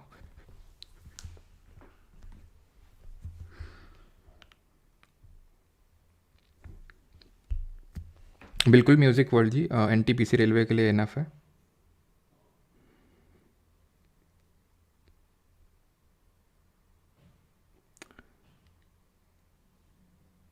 चलो अब किसी का कोई वो डाउट नहीं है, अभी एंड करते हैं लेक्चर को, और कल मिलते हैं ह्यूमन आई एंड विजन के साथ, ठीक है। Thank you.